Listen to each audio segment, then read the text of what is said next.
website today. I'll show you how. What is the creepiest glitch in the Matrix you have experienced? I used to have a pet turtle when I was younger. One morning I woke up and was walking to my kitchen when there was my turtle crawling on the floor. I picked him up and looked in his aquarium and my turtle was still there. My parents didn't buy me another turtle and we have no idea where it came from. I borrowed a pair of Apple earbuds from one of my friends. I usually keep earbuds in my pockets and one day after being home all day I pulled a second pair of identical headphones out of my pocket. It has happened twice now. I have two pairs of Apple earbuds and I gave the other pair back to my friend. I would assume I just grabbed another pair by mistake, but I don't get out much and no one in my family owns any Apple products. Not sure if this counts as glitch in the Matrix, but when I was young, I was sitting watching TV when I heard a few loud bangs as if someone fell down the stairs. I ran out to see but there was nothing there. Just as I went back to sit down my brother fell down the stairs. Seems like the audio is just out of sync with the picture. I was trying to sleep late at night and the t-shirt that I was wearing was getting itchy. So I took my shirt off while still in bed and threw it from the top bunk of my bunk bed. I heard it drop to the floor but I kept on hearing it drop to the ground over and over again and this went on for a while. I was wide awake, glasses gone. 2 weeks pass, I have new glasses. Got home from a friend's house, take off shoes, call from friend less than 5 minutes later, forgot something at his house. Go to put on shoes, missing glasses folded perfectly, sitting on top of my shoes, so calculatedly evenly split between both shoes it looked like an art display. For the longest time in my life when I would hear random noises that were out of this world, sometimes it was static or explosions. I found out later that I have a disorder known as exploding head disorder. It's basically your brain glitching when transitioning into sleep. Scared the crap out of me before I found out. Several years ago I stopped to get gas on my way to meeting my GF at the time for dinner. This was a little before smartphones started coming out, so all I had was a silver flip phone. Getting out of the car I managed to drop it on the ground and then kick it right as a car drove by. It was run over and shot out from under the car's tire across the gas station lot. I found it all scratched up. It wasn't smashed, but wouldn't turn on. I spent most of the dinner annoyed because I was semi-broke and didn't want to have to pay for a new phone. When we got back to our apartment, the first thing I saw walking in was my silver flip phone sitting on the kitchen counter. Somehow I managed to hallucinate dropping and then kicking my phone. Watch it get shot across the lot, and then finding an exact duplicate of it. The antenna on the top even had the same bite marks from where my cat has tried to eat it. Or else my phone spontaneously cloned and teleported itself on standard NSA practice when it comes to wiretapped individuals. Every morning on my way to work I'd go through a shopping mall. On a bench in the mall there would sit an elderly man appearing to wait for someone. The guy was fairly anonymous but always had some small flair that made him look like he was trying to be hip but not really making it. A golfer's cap, a vest, logger boots, etc. Every morning when I walked by I noticed him and always wondered who he was waiting for. For 4 years as I walked by I never saw him actually meeting someone. I get a new job and start work in another part of town. 3 days in when I walk from the subway towards work the same guy is sitting on a bench waiting for someone. It's you from the future trying to get you to start a new trend obviously. I share my name with my great-grandfather on my father's side. I never met him, he died 20 years before I was born.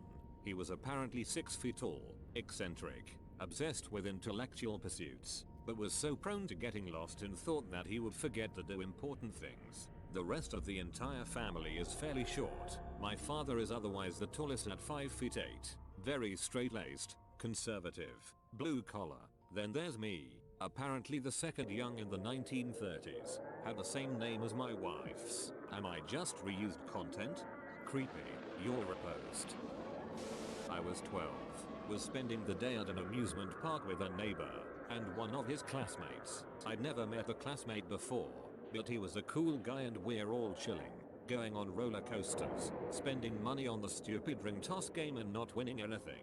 And then we're going to go grab food, and he was about to go grab some chocolate bar and I went, dude, you're allergic to peanuts, because he was about to eat something with peanuts in it. I'd never met the guy before, my friends never talked about him before, But not only did I have the feeling that this guy was allergic to peanuts, I turned out to be accurate. He was like, dang, how did you know? And we agreed that there was no real explanation. Life is just weird sometimes, and went back to riding roller coasters. Never saw that guy again. Something vaguely close to that happened to me at work. I was on break with a co-worker who I've known for about 6 months, so well enough to at least known her name. I try to ask her something, space out, and call her Avery. Avery is the main character of a book she is writing. She hasn't mentioned the name to anyone. That was the only time I have ever gotten her name wrong. I once threw a light bulb into an empty trash bin from a few feet away, but I didn't hear it land at the bottom of the bin. I immediately decided to pick it up to take note of what type of bulb that was so I could replace it. But it was gone. Totally disappeared. My roommate witnessed this too, and we never found it, even as we were moving out at the end of the semester. When I was about 15, I remember having a dream, but all it was black and talking. I remember hearing my mom saying, "It's almost done, you're doing great, it's gone," but I didn't think anything of it. About 3 months later, my earrings got embedded inside my ears and I had to go to hospital to get them cut out. While there, they sprayed freeze spray onto my ear. The spray went into my ear and obviously touched my eardrum, knocking me out, but I could still hear things. While out, all I saw was black, and my mom said the exact same things to me that I heard in my dream a few months before. No one believes me, but it was crazy. Similar thing happens to me every 4 or 5 months. I just chalk it up as deja vu. I occasionally get flashes or visions of things that happen again later. Recently, having a specific conversation at work. This was not a normal or routine conversation like, "Did we get any mail?" It was an unusual circumstance that led up to it, so I knew how it was going to go down, and it did exactly that way. On the creepy end of the spectrum, I saw myself at a friend's funeral while he was still alive. He died unexpectedly a few weeks later. I knew that a client of mine would die within a year, and he did. At the time, he appeared perfectly healthy, but within the year he was diagnosed with cancer and passed away. I know that one cloudy morning, I will get a call in my car that my stepfather has passed away. He is in his 70s and suffers Parkinson's, so this one isn't that paranormal, I don't think. The creepiest one has yet to be fulfilled, and that is an image I have of a blue pickup truck on the wrong side of the road coming straight at me. If I do die in a car crash and it's with a blue pickup, can someone please post it so I get posthumous karma? Sat down with food on a stick, closed my eyes, opened them 3 hours later, still at my PC, food entirely missing. I guess I blacked out, but I have no idea why I would do that. You were abducted by aliens, that accounts for the missing time. Chances are they ate your food and used the stick to probe you.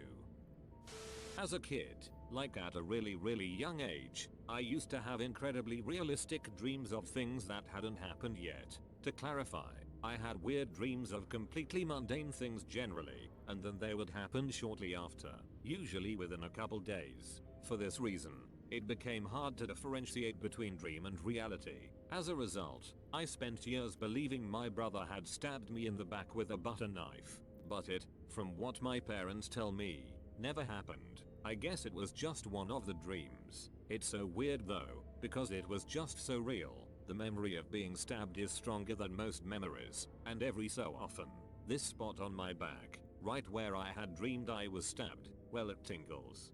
He's thinking of you. I watched a little boy run up and kick a soccer ball. Then everything stopped for the slightest of milliseconds, and I watched him run up and kick the ball again.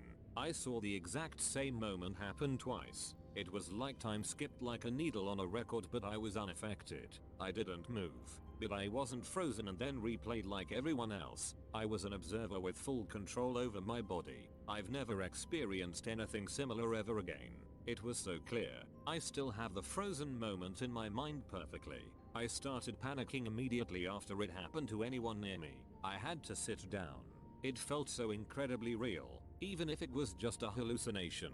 What did everyone do for that second? There were no other glitches, no clicks forward, so I had an extra second that nobody else did. I watched one moment twice. Am I a second older than the rest of the world? Did I travel back 1 second in time? Did something unimaginable happen to me in an alternate universe? Did I have a mini stroke? Who knows? I don't know if this can be classified as a glitch, and I have a feeling this might be common for a few other people, but here goes. Since I was young, off and on, I've experienced what is apparently called depersonalization. The very first time, I was young, probably 6 or 7 years old. I remember clearly it was a very sunny day, and I was walking somewhere holding my mother's hand. It was the first time I'd been allowed to wear sandals instead of shoes. Where I lived there was a lot of broken glass on the pavements. We were waiting to cross a road and it happened. This sense of complete alienation from myself. I was not me. This body wasn't mine. I was just occupying it and I was something more. It was a very strange experience. It's happened probably 2 or 3 times since then. Just a feeling that I am unfamiliar with my own self, a stranger. It's also happened once with my brother, who I'm very close to. That day I looked at him and a feeling of who is this? Just a strange person who I call my brother. It lasts just a few seconds and is quite eerie. It's the familiarity you have about yourself and others, I suppose. The attachment disappears for a few seconds. Would be very interested to see if anyone else has experienced this. More commonly I think it happens with words. It loses its meaning and appears strange or foreign, which I've also experienced. I get this every now and then, more so with other people. Sometimes I look at friends, family or my girlfriend and have that detached feeling for a few seconds. It's happened once or twice with myself as well. Like for a second I don't know who I am. Weird. When I was 10, I was homeless-ish and lived in an 8-foot camper. My bedroom was the top bunk thing. I'm laying there and my jeans were annoying me, as they were next to my head, so I flung them towards my feet. They flew back at me immediately and went back where they were originally. This happened 2 times in a row. I have no idea why they would move on their own. This still creeps me out. Maybe you accidentally threw them up in the air instead of at your feet. One night, when I was about 18, I guess I was out for a drink with a friend. Just had 1 or 2 beers, not much. I went back home and I felt allsy pretty quickly watching Skins. Lights on. Around 2 or 3 AM I woke up in a heartbeat, like if I just had a nightmare but not remembering anything about that. I notice the lights are on and a second after, all my room goes dark. I feel pretty stressed out at this point, so I get out of my bed to put the lights on again, wondering how this happened. At this moment I start to feel a pain in my hand, and when I finally put the lights on, I take a look and I'm seriously bleeding from my hand. No idea how that happened again. Went out of the house, smoked a cig and went back to sleep. Never had any explanation. El Diablo has your soul now, son. I was a kid and my mom and I were outside taking pictures of old cars to sell in the backwoods area of our yard. All of a sudden my mom hears rustling in the bush and she tells me to run. I had flip-flops on, so I kicked them off and booked it. Behind me, I didn't hear my mom, but I heard like a rusty clanking sound, like something jumped on the cars. While running, I didn't see my mom. I got into the house, panicked, and there my mom was, sitting at the table reading the paper. What the heck? Whatever is now pretending to be your mom, that's not your mom. I used to live and work at Esbrook. I had been struggling with depression for quite a while, and one day as I was crossing some sand dunes with groceries, I began to feel like I'd had enough. I wanted out and I figured I'd do it when I got home. It was at this point that I noticed something pretty big coming towards me. I looked up to see what it was but didn't see or hear anything unusual. Nevertheless, I sensed that whatever it was expanded even larger and larger as it grew nearer, and I felt my whole body begin to vibrate. It was like being in a really heavy storm or something, because this thing was immense and powerful. At first I thought I was in the way and was going to be annihilated, but somehow realized that this whatever it was going to pass me. I then had an extremely strong feeling that it had noticed me and briefly glanced in my direction. A feeling of overwhelming love and compassion, with a hint of teasing humor, like I was some silly little kid, washed over me and a word boomed in my head. Breathe. So I did. I breathed in as deep as I could and felt months and months of sadness and loneliness and self-loathing simply and immediately replaced with a pure feeling of joy. I was weightless. I was happy. Nothing else mattered. And as I stood there, the whatever it was strode past me on its way to something I somehow knew was really important, leaving me with tears streaming down my face and all my groceries spilled in the sand. Amazing. You're not the only one who's had something like that happen, right at the peak of their depression.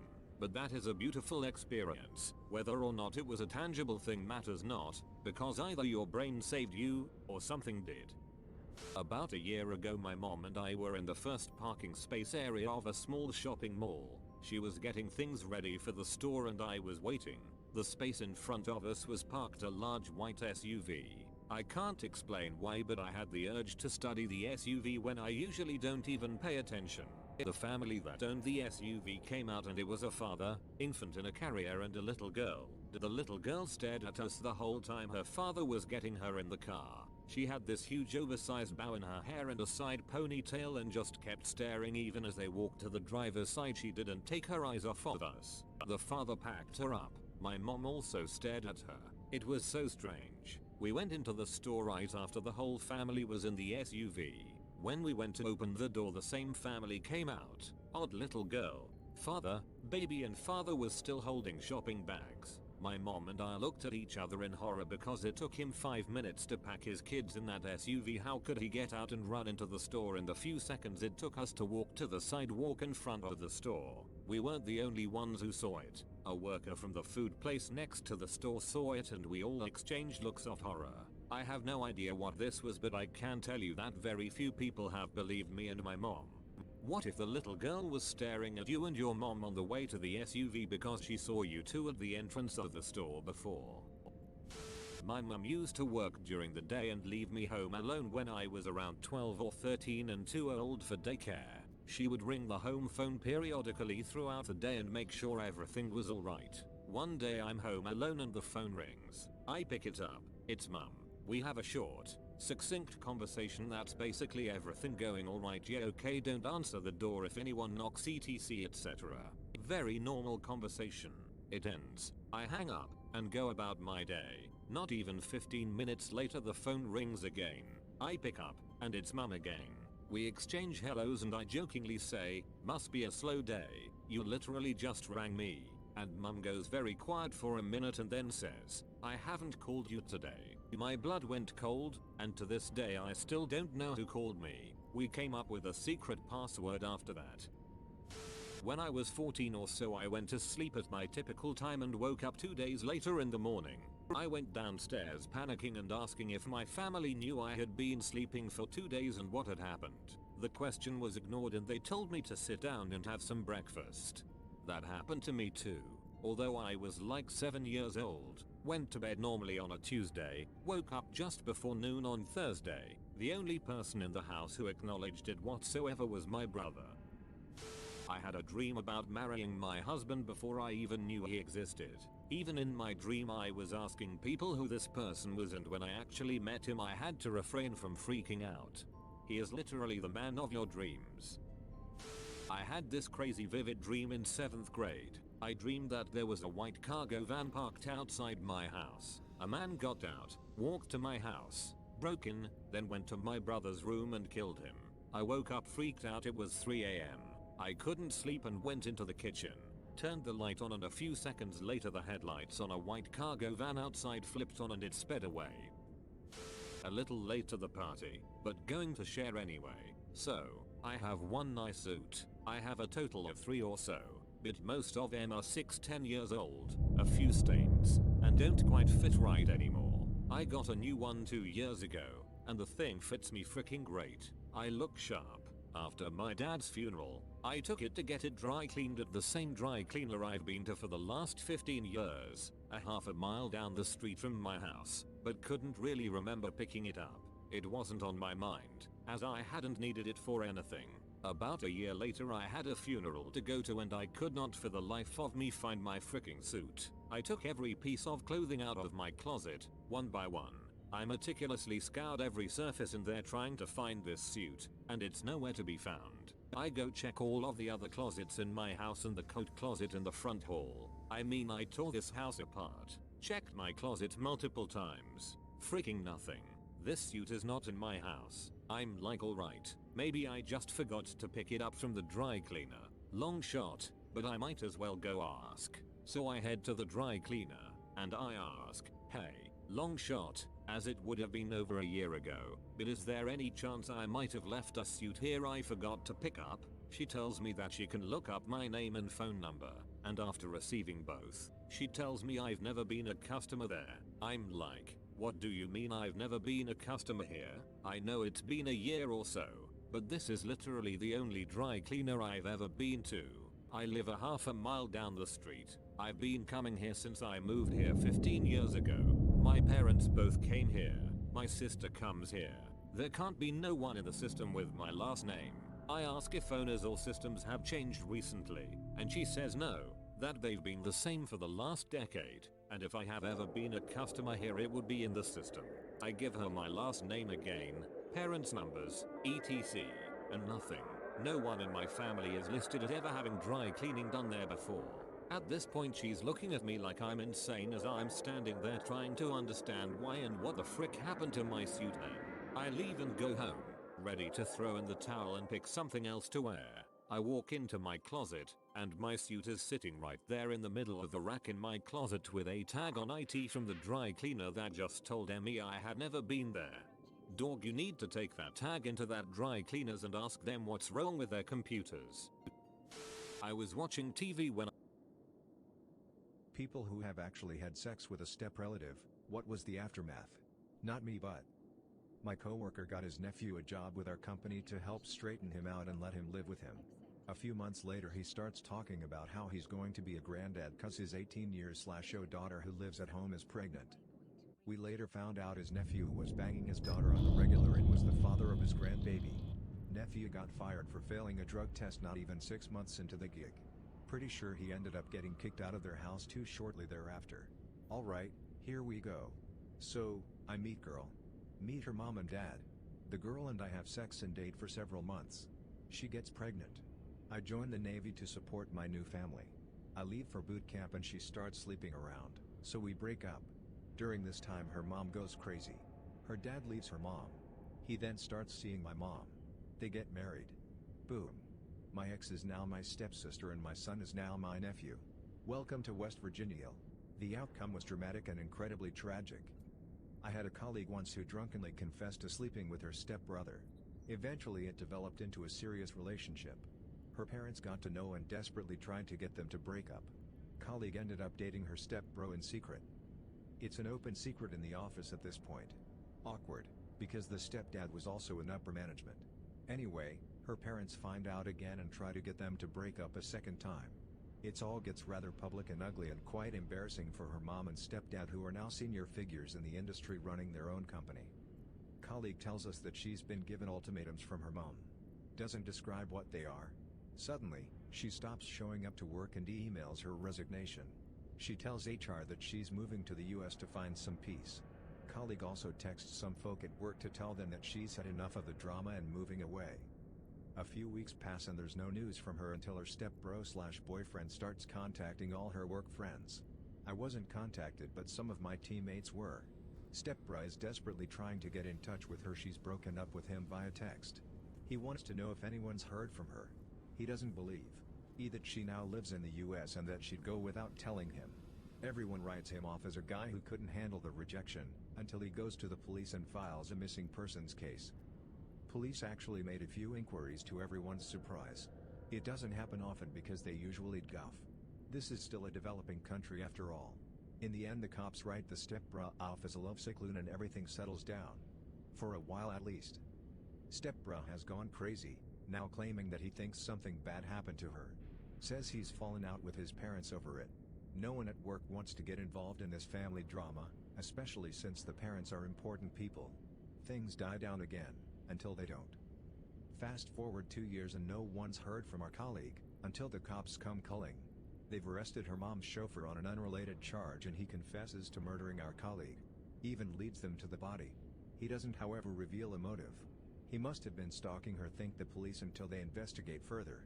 Our colleague never went to the US. Turns out the emails she sent weren't from her either. They were sent after her death.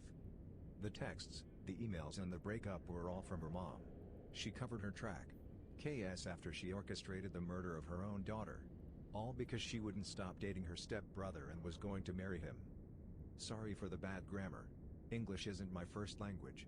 I'd forgotten some details. The colleague's mom always had a strained relationship with her daughter. At social events she often claimed to be her sister, though everyone knew it wasn't true. I think bio dad was also involved in the murder somehow. The whole thing was one giant clusterfuck. Not me but someone I was friends, we'll call her Sarah, within high school. Sarah's half-brother, we'll call him Alan, passed away, and everyone gathered for the funeral. This turned into an extensive family reunion. Sarah found herself interested in the half-brother's other half-brother, we'll call him Dan. Dan and Alan shared the same mom, while Alan and Sarah shared the same dad. Sarah and Dan were not related, but she got a lot of shit for it.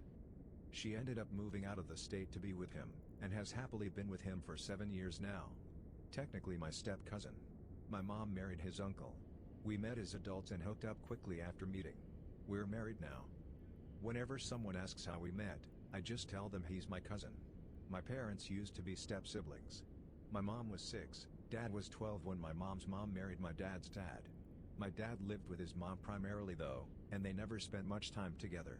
I think my grandparents were married for 6 to 10 years or something like that before they divorced. When my mom was about 20, Dad was 26 and he asked her out. They've been married for like 35 years. The complicated bit is that I have an aunt that was born from the marriage of my maternal grandmother and paternal grandfather. So my parents share a half-sibling. But they're no longer step-siblings. Edit, rephrased a sentence for clarity. Also, guys, there are plenty of other southern hillbilly-ass states aside from Alabama, unless I'm missing a reference to something. That being said, every generation beneath my great-grandparents on both sides has been born and raised in CA. Although funnily enough, my aunt did move to a southern state when she got married. I like to joke that she complicates the family tree so they kicked her out. Removed.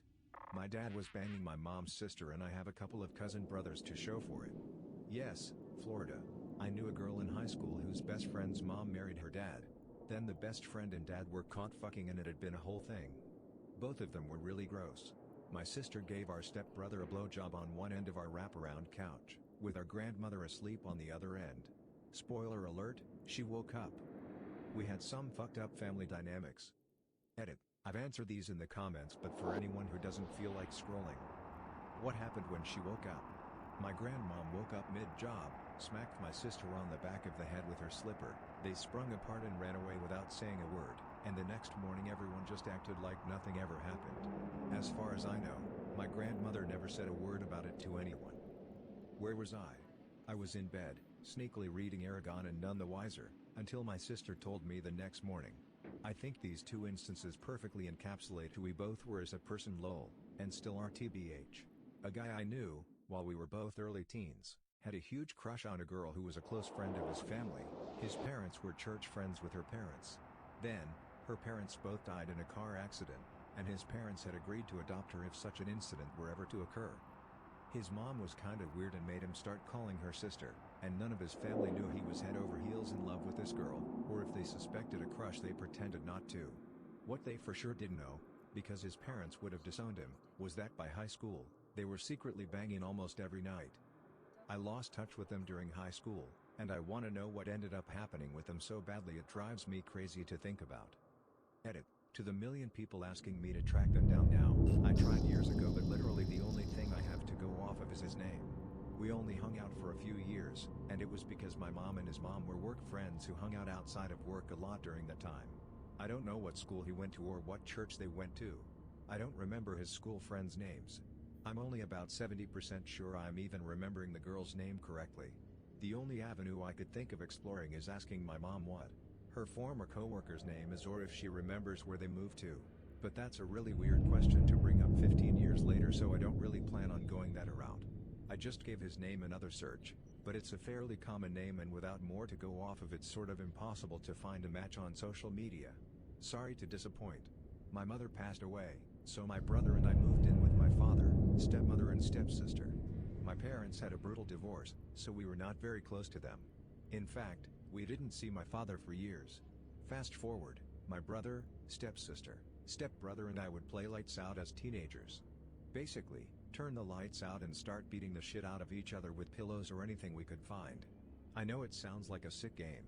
Later, when we all played and wondered why I was not getting my hair pulled or punched, I turned on the lights and found my brother and stepsister making out. We stopped playing lights out, but my brother and sister were secretly seeing each until my stepmother found out. Edit. Grammar. My uncle married his stepsister when they were teenagers. They had 4 kids together and divorced. Years later my dad married her. She was his stepsister and younger brother's ex-wife. My cousins became my step-siblings.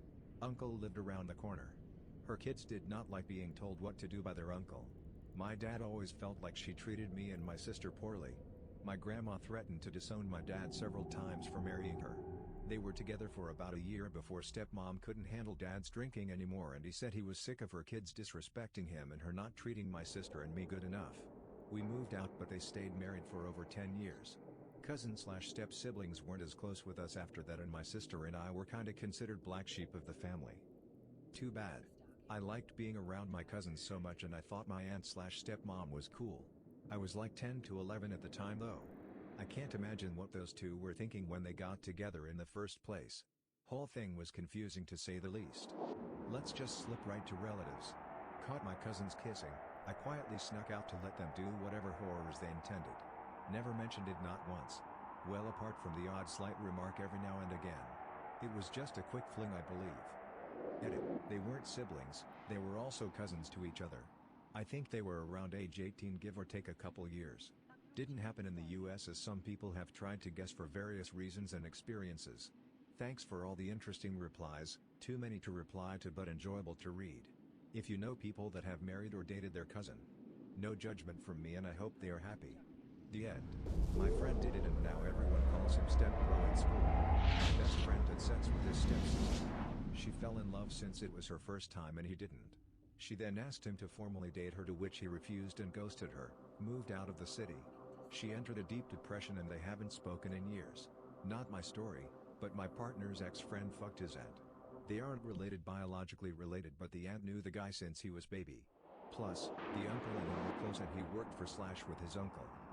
Basically, the aunt was going through a breakup with his uncle. The ex-friend and aunt got drunk, fucked and kept as a thing. They only stopped when the uncle got his act together and wanted her back. Aunt told him everything, but pretty sure not the consistency of how many times. When the uncle found out, he called work saying he was going to kill his nephew if not beat the living shit out of him. The co-workers told the ex-friend and he skipped town. Obviously they no longer have a relationship with the aunt or uncle. Added note. Completely forgot about this comment as I got preoccupied with other events. Was not expecting this. Time to look at my inbox. I got confirmation that he was 21 years old and he did have other sexual encounters, but he lost his virginity to his aunt. Well, we had sex 2 times, she got pregnant. We tried to work it out. It didn't go well. She left to a different state and then threatened to come get our daughter. I got a lawyer and filed for custody. She never responded and I won by default. I haven't heard from her since my daughter was 8 months old. That was over 4 years ago now. Edit. Word. My stepbrother is also my brother-in-law. He married my sister and they have 2 kids. This isn't a good story though. They were dating before our dad and his mom started dating. So we all met as adults, and I knew him originally as my sister's boyfriend, and then it got weird on paper cause our parents married. Hooked up with dad's girlfriend's daughter before they married. Her mom found out. All she said was, well, I'm glad you two got it out of your system before you were related. Anyways, it was boring and pointless. The whole naughtiness of it was the best part. Edit. Punctuation. Because I think of it. My husband's brother secretly dated their stepsister.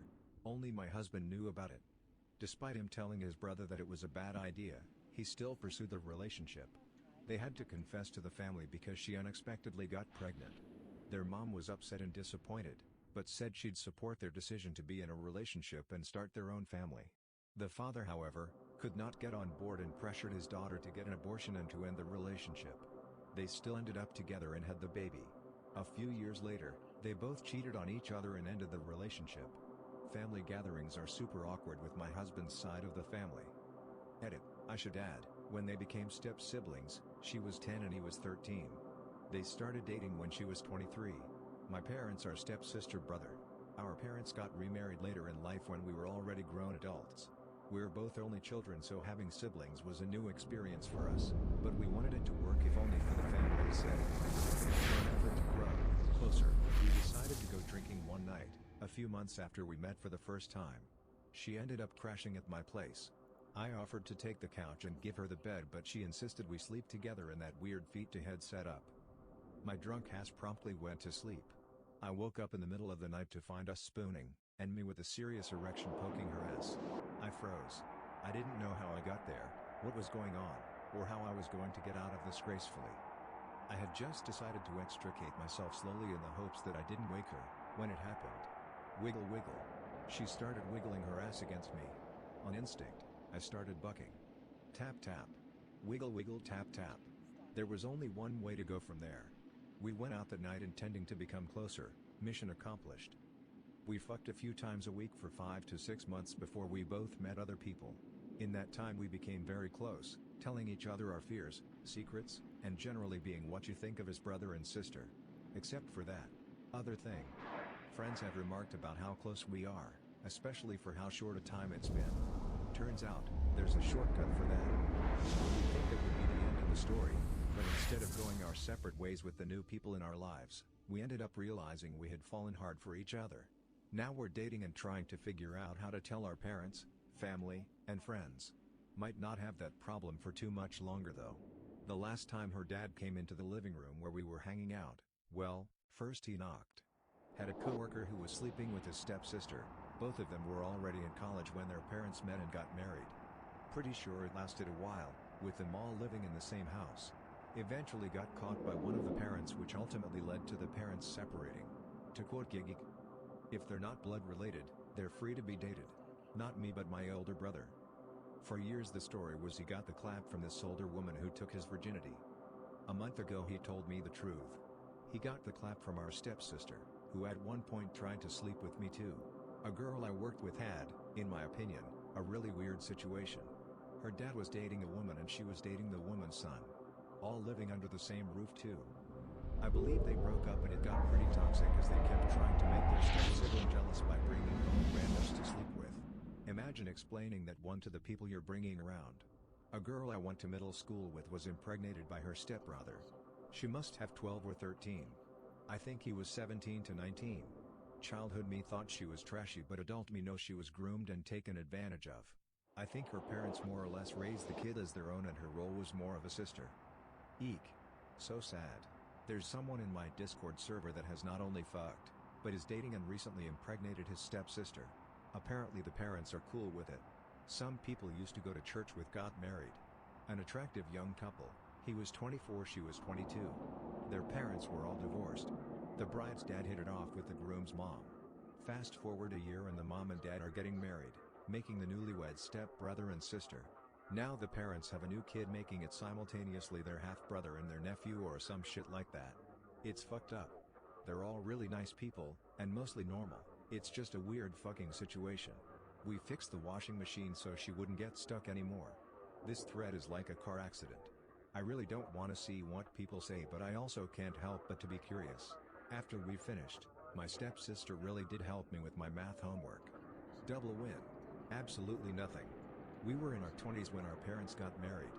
Got drunk one night years later, smashed, went about our business. We'd hook up every once in a while afterwards, but just kinda stopped. No fanfare, no drama, and we're still cool. Fun while it lasted. 10/10 would hit again. I did some handwork with my stepsister in 2012 when we were teens. She's a lesbian now. Deleted. I have a friend who, after a few years together with his girlfriend, found out his father was going out with his girlfriend's mother. So technically he's been sleeping with his stepsister since then. It's a bit weird, but now it's basically just a joke between our friend group. What about half-brother and half-sister? I have a buddy whose married mom cheated with a younger guy and my friend was the result. When he was an adult, he fell in love with a gal who just happened to be the daughter of the younger guy _ who had married someone else and had this girl _ My friend and this girl got married and had a kid, who died young, and then his wife, unknown half-sister, died. This was about 15 years ago. My buddy's mom just told him this year that his wife was actually his half-sister.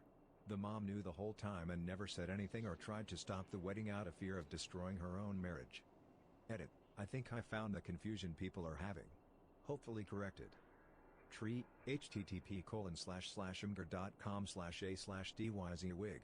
We were on a family holiday in Spain and the apartment was quite small, so a few of us slept in the living room. I was almost asleep when I heard my older brother get a hand job from my stepsister. I had forgotten about the sounds until now, so thanks bro.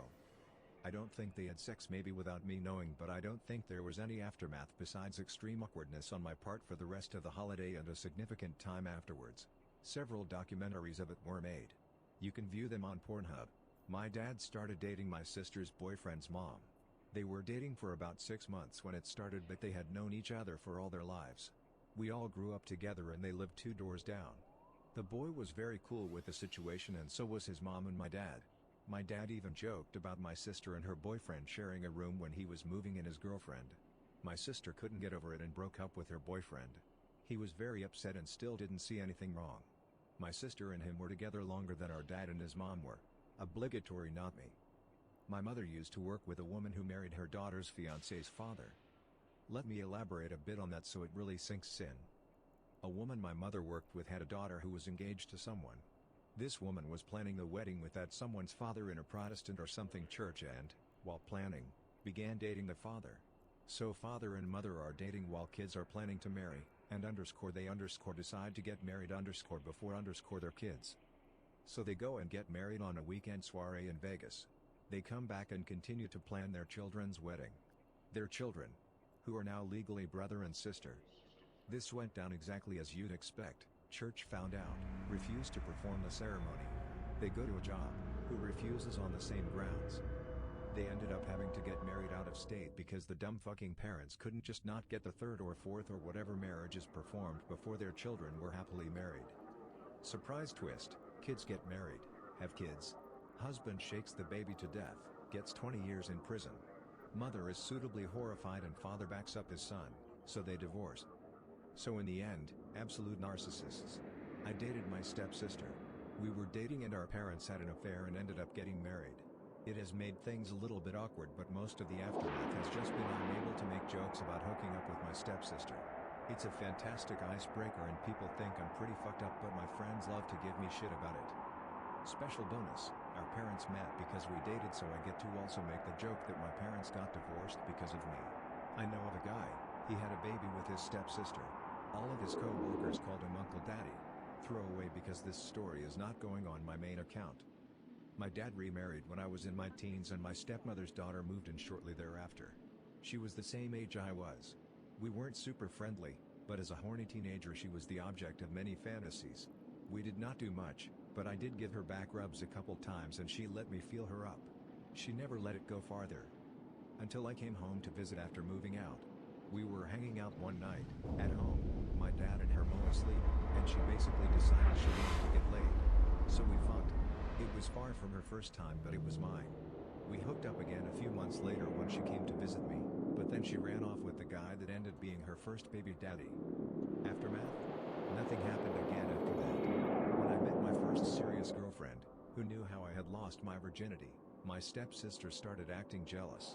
That was awkward, but it was easier to deal with once my stepsister and her mom had a falling out and stopped talking. To the best of my knowledge, my dad and her stepmother never found out what their kids had gotten up to. By the way, the rumors that my stepsister was in porn videos are completely false. I mean, I've seen the videos, but those rumors are still false. Hope my history meets your needs. Knowing Reddit, someone's going to say, not my step relative, but I did have sex with my sister once. I'll take things that caused my dad's divorce and destroyed my baby sister's life for $100, Alex. A little backstory. When I was 5 years old, my parents divorced and my dad moved out. For the first couple years I was still pretty close to him. He lived around the corner from us and I was at his house every weekend. Sadly, our relationship pretty much ended when he transferred him from California to Texas. After his move, I only saw him on holidays. A few years later he married a woman with 2 daughters around my age. They ended up having a 3rd daughter shortly afterward, and being a resentful 12-year-old living with a rather spiteful mom, I pretty much wrote him off. A couple of holiday visits, and then nothing. Fast forward a few years. I'm 16, my mom has married a total asshole, I have a brand new baby brother and my home life is miserable. A few days after a violent fight between me and my stepdad, I came home from school, walked into my house, and there sat my dad. I hadn't seen him in years, but he'd apparently moved back to California with his family and was there to take me to his new house. My mom had called him. She was done with me. This isn't a sex story or a porno, so I'm not going into all of the lurid details, but here's the gist. I was 16, a decent-looking guitar player, and was angry at the world. My oldest stepsister was 15, pretty hot, to a 16-year-old, and was no virgin. We hadn't seen each other for years, and before that had only seen each other on a handful of holidays when I was flown out to visit. There was no sibling vibe between us. We were hooking up within a week, and it became a pretty regular, almost daily, thing for about a month. And then, one day, her mom came home from work early. Caught in flagrante delicto. Her mom literally walked into my bedroom and caught us mid-thrust. To say she had an instant meltdown would be the understatement of the century. Items were thrown. Words were said. My stepsister curled into a little ball and tried to wish herself to death. Not that it mattered. My stepmom was clearly convinced that I'd corrupted and probably raped her innocent daughter. It was clearly, obviously, all my fault. Shortly after that, my dad came home. That's when my stepmom decided that I needed to go to jail. She wanted to call the police and have me prosecuted for rape. No Romeo and Juliet laws in those days, kiddos. My dad, to his credit, jumped to my defense and got me the hell out of there. The next day I was living with my mom again. That situation still sucked, but at least I wasn't being threatened with prosecution. And then the other shoe dropped. My stepsister was pregnant, and neither she or her mom believed in abortion. So, I was having a baby. My stepmom flipped out all over again, actually called the DA's office, and made a more serious push to get me prosecuted. My dad was completely opposed to it. Between the stress of the pregnant teen in the house and that fight, their marriage basically disintegrated. The baby was adopted out at birth, and we mostly went our separate ways. I still see my now former stepsister occasionally. We still share a common half-sister, and we both agree that it was a dumb thing to do, but that our parents, mostly her mom, made the whole thing so much worse than it had to be. We laugh about the stupidity of the whole thing, but there's definitely one thing that we both feel extremely guilty about. Our little sister watched her entire family disintegrate over it. She's 26 years old and doesn't seem to resent us for it, but thinking about that still makes me feel like crap. She was the only one of us that had a shot at growing up in a normal two-parent household, and we took that away from her because we were a couple of horny teenagers. And before anyone asks, we do not know what happened to the baby. She went to a very good family, but we all agree that according to that was the best for everyone. I peed. That's what you're supposed to do after sex. Okay, so my story. I guess I slept with my step-cousin several times over a weekend trip to the river. Her uncle and my mom had been together many years but never got married. I basically grew up with this girl. We were good friends, and while we were having fun on the river, drinking underage and just doing our version of partying, we made that move. It wasn't discouraged, and honestly it didn't feel weird because we knew each other so well. We never spoke about it or even met again until I heard from her cousin that she died of an overdose on my mom's couch. I always hid or lied about the story until then. I don't know if I should be embarrassed or not, but I'm not. She was a certain type of girl. Never had a father. Always looking for someone to love/care about her. I feel like I let her down in a way. Jesus. I'm oversharing. I'm sorry if what I did was somehow dirty or wrong. I was just a dumb 16 years old. Somebody fetish is just getting fed reading these. Usually when I watch them on bratty sis videos, they come really close to getting caught by the mom, but through some miracle of I'm having a great time. I met my dad and my stepbrother when I was 17. I moved in with them when I was 18 for about a year and a half. We were in a very odd situation where we became close quickly and one thing led to another and we ended up having sex a couple of times. It was very bizarre and we have never spoken of it since. If my stepmother had found out, she would have been apoplectic and it would have definitely been my fault. Edit. I am not sure how people are reading that I had sex with my dad. I met them both for the first time when I was 17 as my parents divorced when I was 2. I only slept with my stepbrother, my father's stepson. No three-ways and certainly no sleeping with my dad. Barf. I don't see why step-siblings is so taboo. Unless they grow up together. Slapping two teenagers together and demanding them to not find each other attractive is unfair. My cousin married her stepbrother. They were both from a town of like 500 people. I guess there wasn't much to choose from, lol. Seems to have worked out for them. I think it's weird as hell, but I'm a city guy so this just doesn't compute with me. Edit. Thanks for the most upvoted post of my Reddit career. My cousin would be proud. When I was 16 I lost my virginity to my 18-year stepsister. It felt very similar to a porn-type scenario during the teasing and build-up. I kept thinking that it wasn't real until we both realized the other was down and we went for it.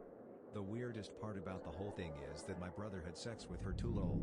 He was older and they did it first, but I didn't care because I was a horny 16-year-old and she was my, honestly pretty damn hot, stepsister, which felt just taboo enough to be awesome but not so taboo as to be out of the question. The aftermath for me was really nothing too much. Everybody moved on. The sister got married a few years later and has 2 kids now, and I'm living in a different city and have had plenty of relationships since, serious and otherwise. We don't really talk, but we never did unless we were in the same room, and we still get along fine during family gatherings and nothing feels weird. My brother didn't really handle it as well, I don't think. He kind of just pushed that part of the family away, but there were other reasons for that too. Nowadays everything is fine, but our whole family is kind of distant from each other anyway, so it never has a chance to get brought up. I'm sure my dad knew. He practically caught us once and I think we've talked about it since in kind of roundabout ways. It did give me a strange kickoff for my sexual experiences in the future and definitely shaped some of my preferences and turn-ons. Luckily for me, porn sites are pretty much tailor-made for my fetishes nowadays. Embarrassed smiley face, smiley face. I have a friend who started dating this girl in college. They're together a couple of years, things are going good, their families meet. During their relationship, his parents get divorced and his dad starts sleeping with her single mother. 2 years later, his dad marries her mother. He is pissed, but doesn't break up with GF cause they still love each other and all that. But now they've been together 5 to 6 years and she's looking for a ring, but he's freaked out about the whole thing. I don't know what to tell him to do about it, but when he brings it up at the bar, I like to loudly recommend that he just go ahead and marry his sister if he loves her. It's always funny. And it's probably fine. Probably. I know a guy who is now step-bro/sis with his wife. Their parents met at the kid's wedding and they got hitched a couple years later. I imagine it would be incredibly hard to cope with. But both were fun people, so they made jokes about it as well. My wife and I are step-siblings. Both of our parents had a rocky divorce and my father ended up marrying her mother. I never spoke to my dad after that. I knew of my stepsister's existence but never met until later in life. One thing led to another after meeting and here we are married with a child. Normal lives, tons of jokes though. What were you two sneaking into each other's rooms at night?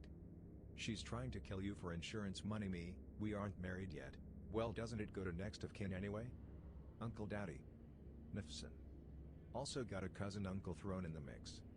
I'll see myself out. Does it count if she wasn't my step-relative till after? Her mom married my uncle. We had no idea they even knew each other till I went to a dinner at my great-grandmother's house. Was supposed to be meeting my uncle's new fiancée, walked in and my girlfriend is sitting in the living room. Didn't tell anyone we'd slept together, ended the relationship immediately. Far as I know, nobody in the family knows about it to this day. It happened between me and my stepsister. It was extreme awkwardness for several months, but eventually we just forgot about it. Then her mom and my dad split up, so we hardly saw each other after. So it could have been worse. But I do find that kind of porn pretty nasty, so I guess there's some lasting effects. My grandmother is one of 14 kids. They were sort of like a giant Brady Bunch. Before she was born, her dad's wife died, and her mom's husband died. They met and got married and had 3 kids in addition to the kids they both already had. Her half-brother from her dad, and her half-sister from her mom, had the tendency to sneak off to the barn together. To be clear, they were my grandma's half-siblings but weren't related themselves. They were teenagers when their parents married, so I guess it was open game. They both disappeared one day, and came home a week later and announced they had gotten married. I can only assume it was an awkward family conversation. They had 5 children over the years. My grandma's mom was a bit ashamed of the situation for whatever reason. I guess it was somewhat scandalous and made people in the community talk. My grandma always had a hang-up about boys and girls playing together after a certain age. I didn't realize why until I put it all together later in life. I guess when your brother and sister run off and get married, you become overly suspicious of family members playing in the barn. I'm sleeping with my mother-in-law's daughter. It's good, not weird at all. I had sex with my stepsister. We are both girls. Nothing came of it. We were stripping together. And doing a lot of drugs. So it wasn't that weird. We don't talk anymore. I live in a diff state. But we still follow each other on social media. I feel so much better after reading these comments lol. My dad moved this chick in when I was 14 and she brought her daughter with. They ended up letting us share a room and of course we ended up having sex regularly.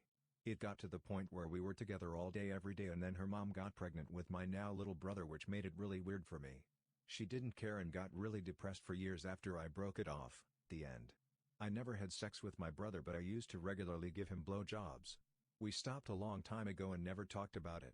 I don't really think about it and doubt he does either. He's married with kids. I have a boyfriend.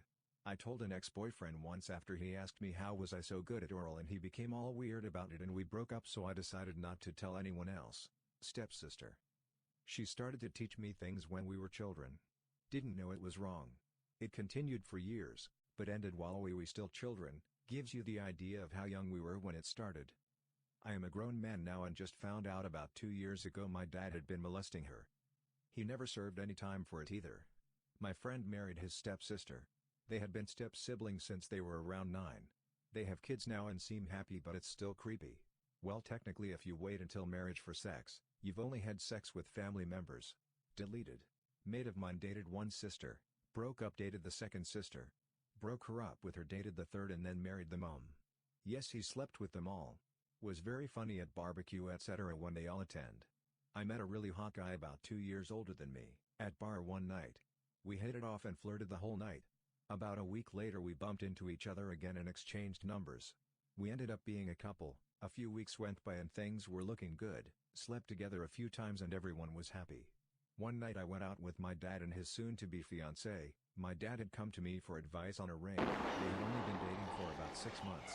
I loved this lady and called her mom. I found out if they married I would have a stepsister and a stepbrother added to my family.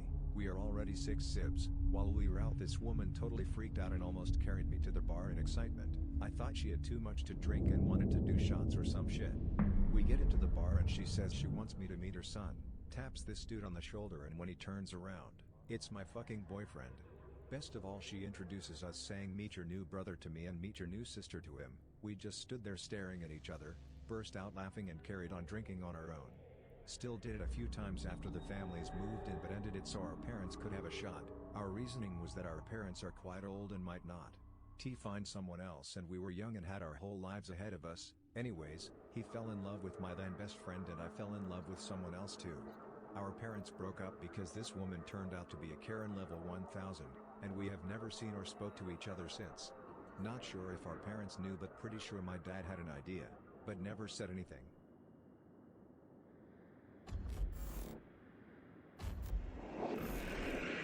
Hello and welcome back to No Bullshit. Today we return to talking about some cringy moments coming from Democratic Congresswoman Ilhan Omar. She's been known to People who have actually had sex with a step-relative. What was the aftermath? Not me, but my coworker got his nephew a job with our company to help straighten him out and let him live with him. A few months later he starts talking about how he's going to be a granddad cause his 18-year-old daughter who lives at home is pregnant.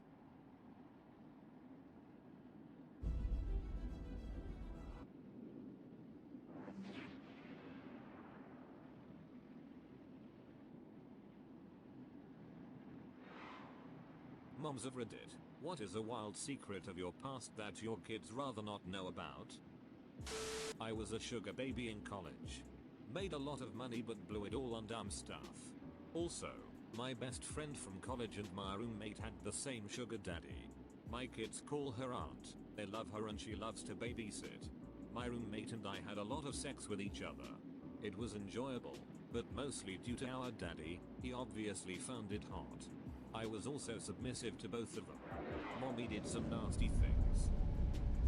My mom told my siblings and my sister when I was 14 that she used to be a child prostitute for the accuser.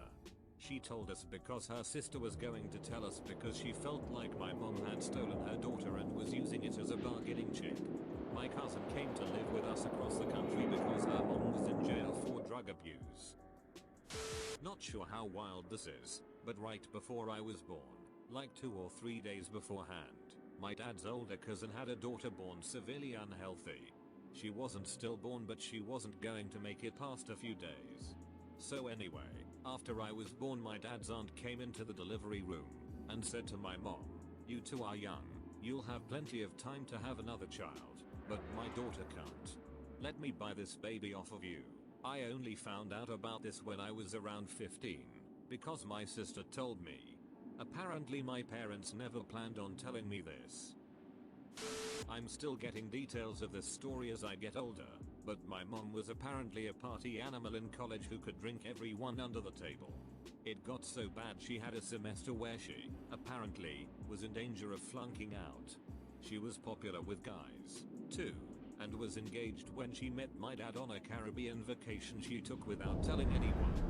When I was growing up, my mom phrased herself as a 4.0 high-achieving student who never fucked up once in her life. When my wife let it slip around her mom that she was having a lot of lesbian urges, her mom just waved it off and said, "Been there, done that, didn't like it." By how furiously grossed out my grandmother acts when anyone brings up me or lesbianism, I've wondered if she ever had experiences in her heydays. But from what my mother says, she's had a pretty stunted, unfulfilled sex life. Almost sad until it isn't cause, you know. No one's fault, but your own at that point. My mum told me once, while she was tipsy, that my dad was actually her high school teacher, and they began a sexual relationship when she was his student at the age of 16. She said they would often have sex with her in school uniform. They managed to keep everything under wraps for years, and they got married when she graduated from college and gave birth to me a few years later. It's shocking how common this is. One girl I graduated with immediately and openly began dating her math teacher as soon as she graduated. They are married now.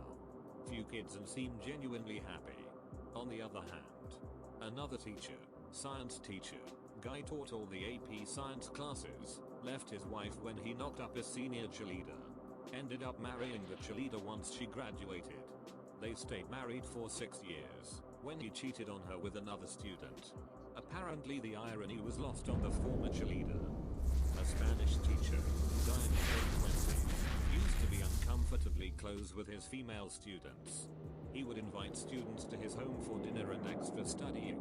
Apparently they were just smoking weed and he was trying to hook up. How do I know this?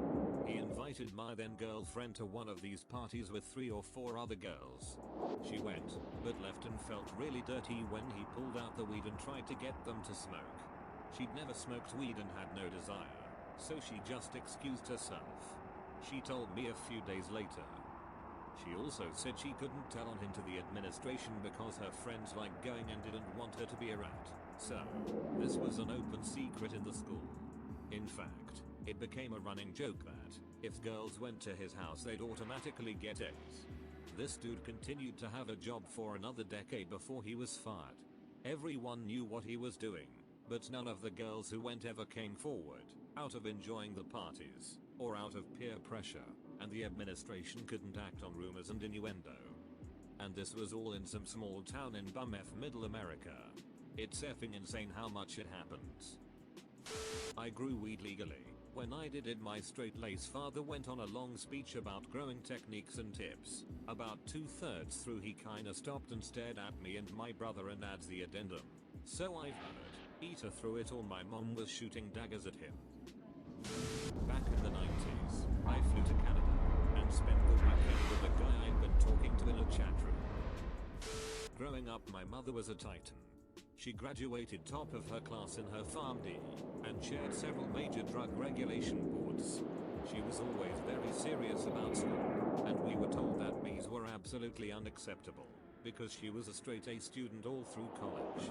We took that to heart, up until I was cleaning out the attic a few years ago, when I discovered some old grade reports from college. Guess who got a C in sociology, and another one in linear algebra? Tough take, mom. Tough take.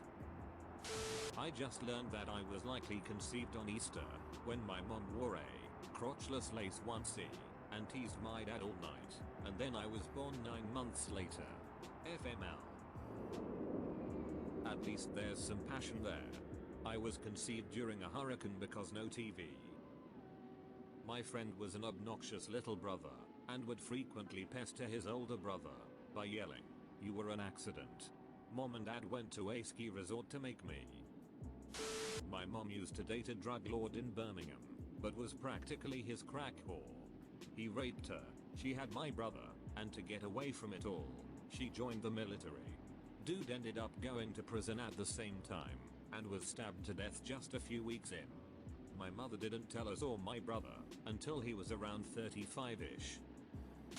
My firstborn daughter I had at a very young age. I was 18, in grade 12, skipping every single day, partying all the time, and hanging out with a drug dealer at the time. That's her dad. He and I are not together. I moved on and got married, and he is currently engaged, and he stopped dealing shortly after we found out I was pregnant. We co-parent very well actually, and he is now quite the stand-up father. All our daughter knows is that her mom and dad didn't love each other, so we separated, and now she's lucky to have two moms and two dads that love her very much. She's now 7. I'm wondering if it'll ever come out later about how her dad and I met. My mother always smiled at me. I can't remember seeing her without a smile. When I grew up, I discovered she had chronic crippling depression. Edit. Corrected my bad English. Thanks for the gold and silver. I wasn't expecting that. Well, I just visited my parents. I talked a lot with her and told her that I'm proud of her, and that she can count on me. I can't talk about her depression directly, but at least I hope that make her feel a little bit better. Despite her depression, she's the strongest person I know. To the world, you may be one person. To one person, you may be the world. By Dr. Seuss. Daughter of a mother with a wild secret, my dad was abusive, an extreme alcoholic, and hit her regularly, so she kicked him in the balls so hard that he couldn't have kids after me, obviously. He's dead now, drunk driving. He took 4 people with him. My aunt got tipsy and told me everything. Just found out last year that my mom got pregnant in college. The guy split as soon as he found out, and she never saw him again. She decided to have the baby, avoided going home when she was showing, and gave it up for adoption. My grandparents never knew. They died a few years ago, and I found out due to an Ancestry.com DNA test. My half-brother contacted me and we pieced it together. She was relieved that it all came out in the end. It had been weighing on her all these years. She's in her 70s. I'm 40 now, and my new half-brother is 52 or so. Needless to say, it was a huge surprise. I never in a million years would have guessed at that. This also happened in my family. Same exact scenario with the adoption. Everyone is really accepting of it. It's a beautiful thing. My mom was a crazy native child that started smoking at 10. Smoke or choke as my grandma put it. Sold single cigarettes in elementary school. Once burned down a patch of forest because she was playing with fire with her friends. Smoked her brother's weed and drank with her dad. And ran away from home at 19. Now she scolds me and my sis for swearing in front of her. This will get buried, and this story is from my dad. When I was 19 and visiting home from college, my dad and I stayed up getting pissed drunk. When I told him about my love for psychedelics, he clapped and said, "I knew it." I asked why, and he stated that, "Your mom was the acid queen, and we learned she was pregnant with you when she was 4 months in. We were tripping for your first couple of months." What would you do if you found out your parents had a secret past? Leave it in the comments section below. Prying parents of Reddit, what secret of your child did you discover that made you wish you hadn't? My wife and I are both retired, so we volunteered to house sit when my son, his wife and their 3 kids spent 6 weeks in Europe last summer. We discovered their video collection, and were surprised to find their favorite pastime seems to be hosting gang.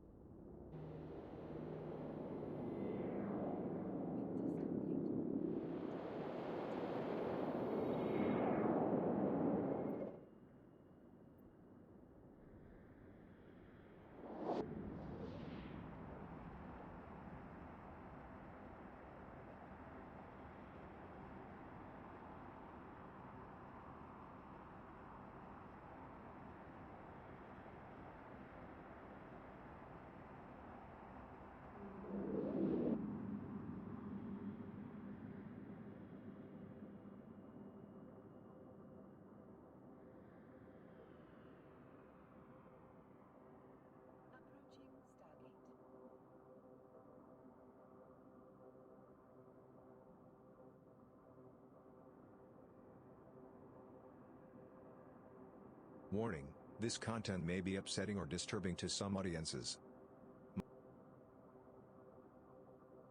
She yelled that no one would believe him if she gave herself a black eye. My parents and I caused the death of my sister. 6 sickening confessions of Reddit. Especially the last one is not only sick, but also very sad. I like to lick toilet seats in women's public bathrooms. If I see a toilet seat that looks like it's pretty clean, has no stains on it, I'll give it a quick lick. Oh, and only in women's bathrooms. I try to only do it when I know it will be empty or if I'm worried about getting caught. I have the excuse that he'll just say I thought it was a men's bathroom. Only reason I do it is because it gets me off. When I get home I masturbate to the thought, knowing the types of different women that have sat on there. I know it's a filthy habit, but I can't really get sick from it or anything, so I'm not too worried. I have my sister-in-law's iCloud password, and have been masturbating to her nudes for over a year. I will admit I've had a problem with porn for the last 3 to 4 years now. After I divorced my ex-wife, it quickly became an issue.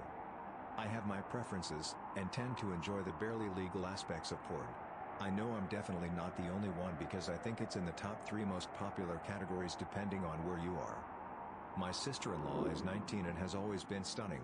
I've never considered pursuing her sexually, for obvious reasons, but mostly because as much as I like to look at beautiful women, I still love my wife and find her attractive. I am an IT contractor, so I'm usually the person in the family that people go to when their computers or cell phones are acting up. My sister-in-law needed help with a setting in her phone that was acting up, and she casually told me her Apple ID password. At the time I didn't think much of it, but then I did start to get curious. I know what young women tend to keep on their phones and wondered if my sister-in-law was no exception. I logged into her iCloud and lo and behold, a litany of dirty pictures and a couple videos, none taken during a time she was underaged. I made sure of that before I continued or saved anything. The rest sort of explains itself. It's something that I feel bad about, but kind of feel like the cat's out of the bag already, so what's the point? I do have my own little stash for my personal use, but I don't really check for new ones anymore. I am sexually attracted to animals. I have known that I am a zoophile since about 16. I have never engaged in bestiality because fortunately, a big part of me still knows this is wrong. I don't need material to be sexually explicit, simply seeing images of various animals is enough to excite me. I often masturbate to videos of animals mating or pictures of their genitalia. Don't really know what to expect, maybe someone here knows if treatment is possible and how to seek it? I'm not really interested in therapy as I don't think there's any talking through this. I donated blood even though I shouldn't, and feel terrible about lying to them. I'm gay, and have had protected sex with other men. There's a question that asks if you're gay, and I say no. I feel bad about it. Sometimes I think they know, and get a little paranoid. Just to clarify, the last time I had sex was a long time ago, and I'm compulsive about keeping clean. I've had STD checks, all clear, and after the HIV incubation window. My blood is O+, and I'm in the 10% of people without a certain antibody. Can't remember the name, which means my blood can be used for babies. They sometimes ring me up and ask me to go in the next day.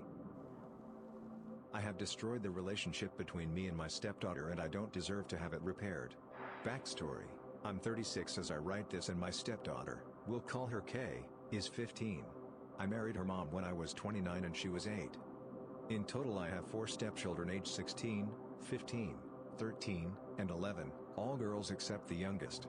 I have a biological daughter who is also 13 but she lives out of state and I haven't seen her since she was about 6. I am sure you all know what is coming, but I will preface it to say that no, I have never touched her. Now on to the horrible details. My wife and I are very overprotective of our children. My wife more so than I am. We did not let our kids have email accounts or Facebook accounts until they were at least 14 and our younger 2 still don't have them. My oldest is every parent's dreams of a child. Responsible to the NTH degree, 4.3 GPA, number 1 of 394 students in her class for 3 years straight, etc. Kay on the other hand is the exact opposite. Rebellious, selfish, talks back, can't be counted on to do anything, constantly lies, basically a typical teenager.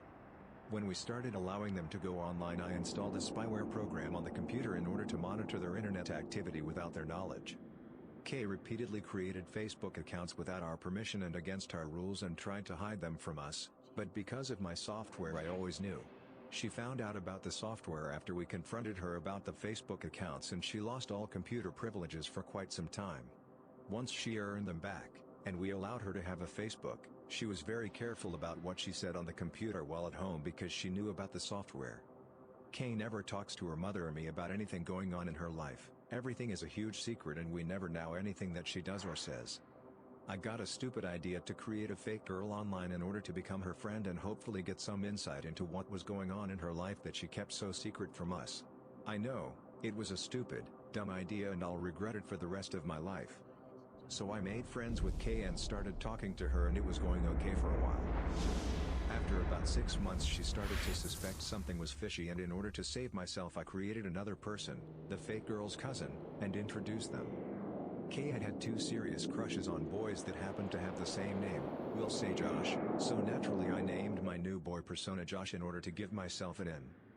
Kay is very starved for attention because she is always in trouble at home because of the things that she does, and she and Josh hit it off almost immediately. Within weeks they were dating across the internet, and I was in essence my 14-year-old stepdaughter's boyfriend. Things escalated quickly, and at one point we ended up having cyber sex while I was at work and she was home with one of her girlfriends. She was using her girlfriend's phone to chat with me so that her conversations couldn't be monitored on the computer. As horrible as it is, I really enjoyed the encounter and masturbated ashamedly in my office the whole time. As it was bound to happen, I got caught by my wife. She had gone through my phone and found the email accounts I had made.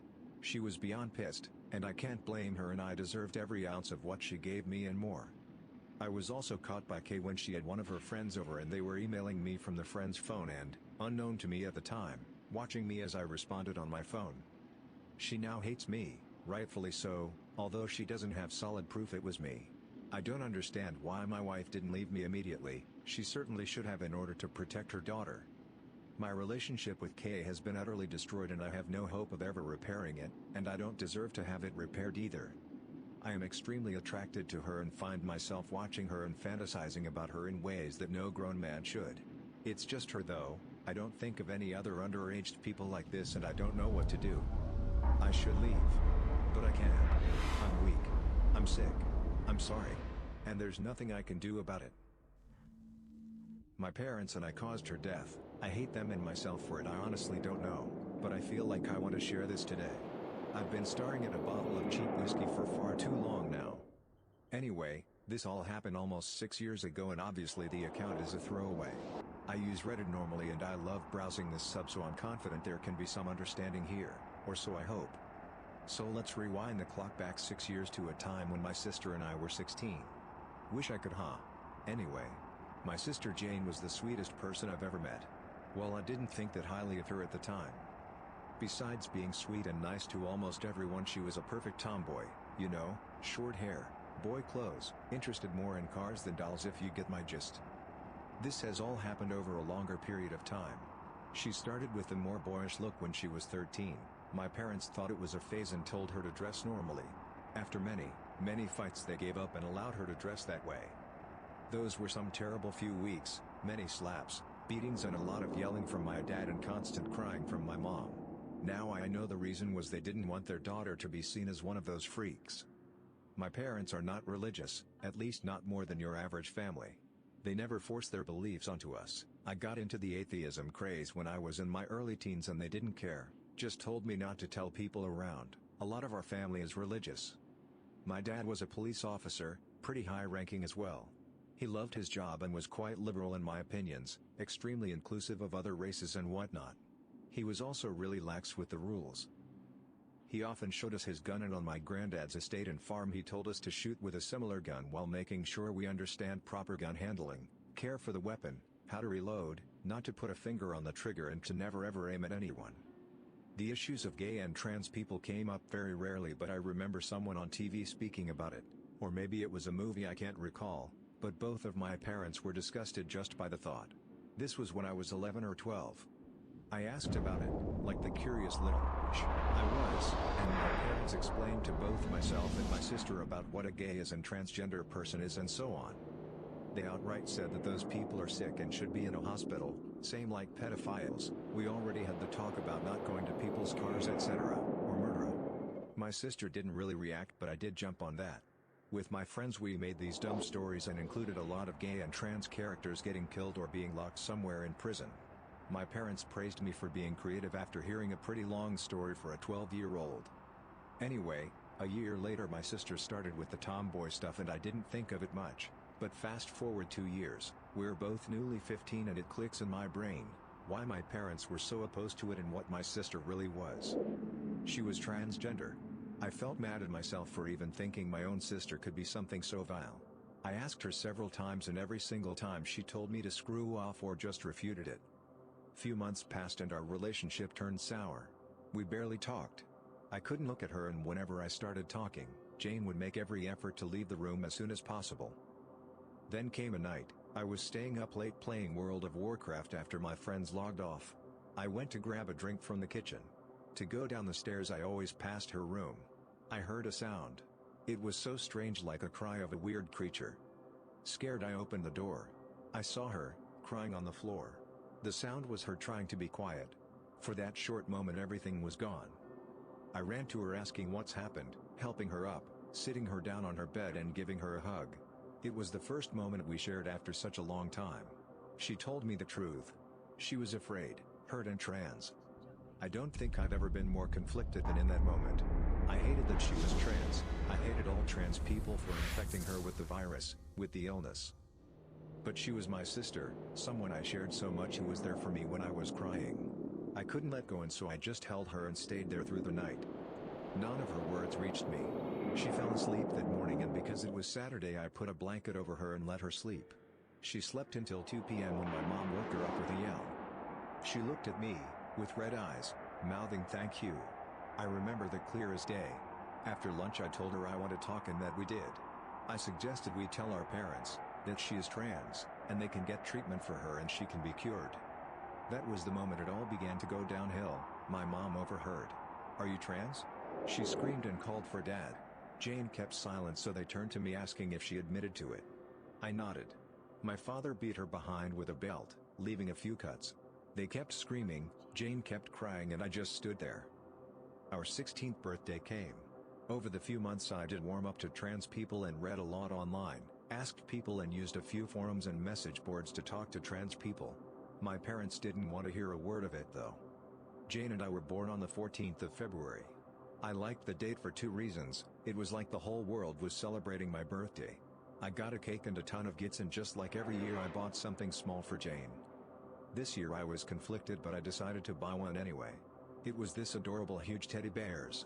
Not your standard Valentine's one, but a proper, and expensive, teddy. And just live every year our parents had worked the day after. I couldn't stomach it and give Jane the gift on the 14th as I planned. Even my parents didn't celebrate her birthday, just mine. I thought what a great idea to give it to her on the 15th when our parents aren't there. I felt really bad for her and so I wrote a letter. Tried my best at proper cursive. It was a mumbling BS of how I still love her and our parents don't understand. I ended it with, "I'm glad to have you as my brother." I remember writing those words, feeling kinda weird but happy at the same time. After they left I opened the door but he wasn't there. I put down the bear and put the letter on his huge fluffy head.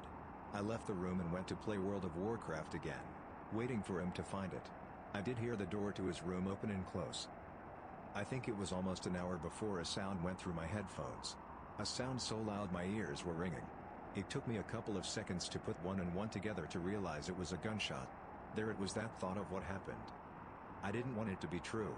I wanted to run but at the same time I wanted to avoid knowing but what if. So many what ifs. If I didn't play that stupid game and just waited for her, god damn it. I opened the door and he lay there. In a pool of his own blood hugging that stupid teddy bear. That moment was the longest moment ever. I fell down, just fell. I didn't even try to hold myself up. Ended up with a broken finger. After coming back to my senses I called an ambulance. It was too late. It was my dad's gun. That's why he wasn't in his room. He was getting into his safe to get hold of it. After few days I found an envelope with my name on it. There was 5 60-day cards for World of Warcraft. For the best brother, a note read inside. It was his gift for me. It took my weeks to redeem them but after I did I made a character, named him a weird variation of Jay, as he went by to friends, and our last name. Played him for a long time before quitting. I wanted to take my own life, to join her somewhere. Today all those stupid hearts and celebrations are just a reminder of this. I'm sorry for my rambling. I'm sorry for everything.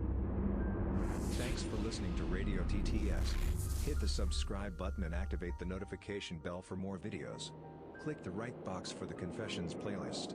Let us know in the comments what you think about these stories, especially about the last one.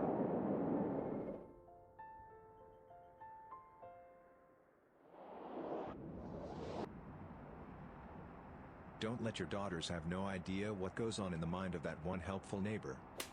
7 confessions of Reddit that'll leave you speechless. Especially the last story is messed up. I just realized that I feel the same way about men that red pillars feel about women. And I am honestly kind of disgusted with myself. It wasn't intentional or anything. I've known about r/the red pill for a while, and it disgusted me with all its misogynistic BS. But it just hit me today. I see men the same way they see women.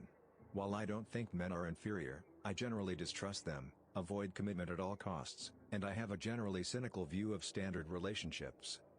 I only have one close male friend, and I've always thought that men and women could never really click on a friendship level the way 2 men or women can. I never really noticed this until now either, and I'm most ashamed of this one. I don't really take men seriously. Especially not their emotions. I swear, I didn't become this way through any conscious decision of my own. I love men, don't get me wrong. I just kind of have a nagging disdain for them, in the back of my mind.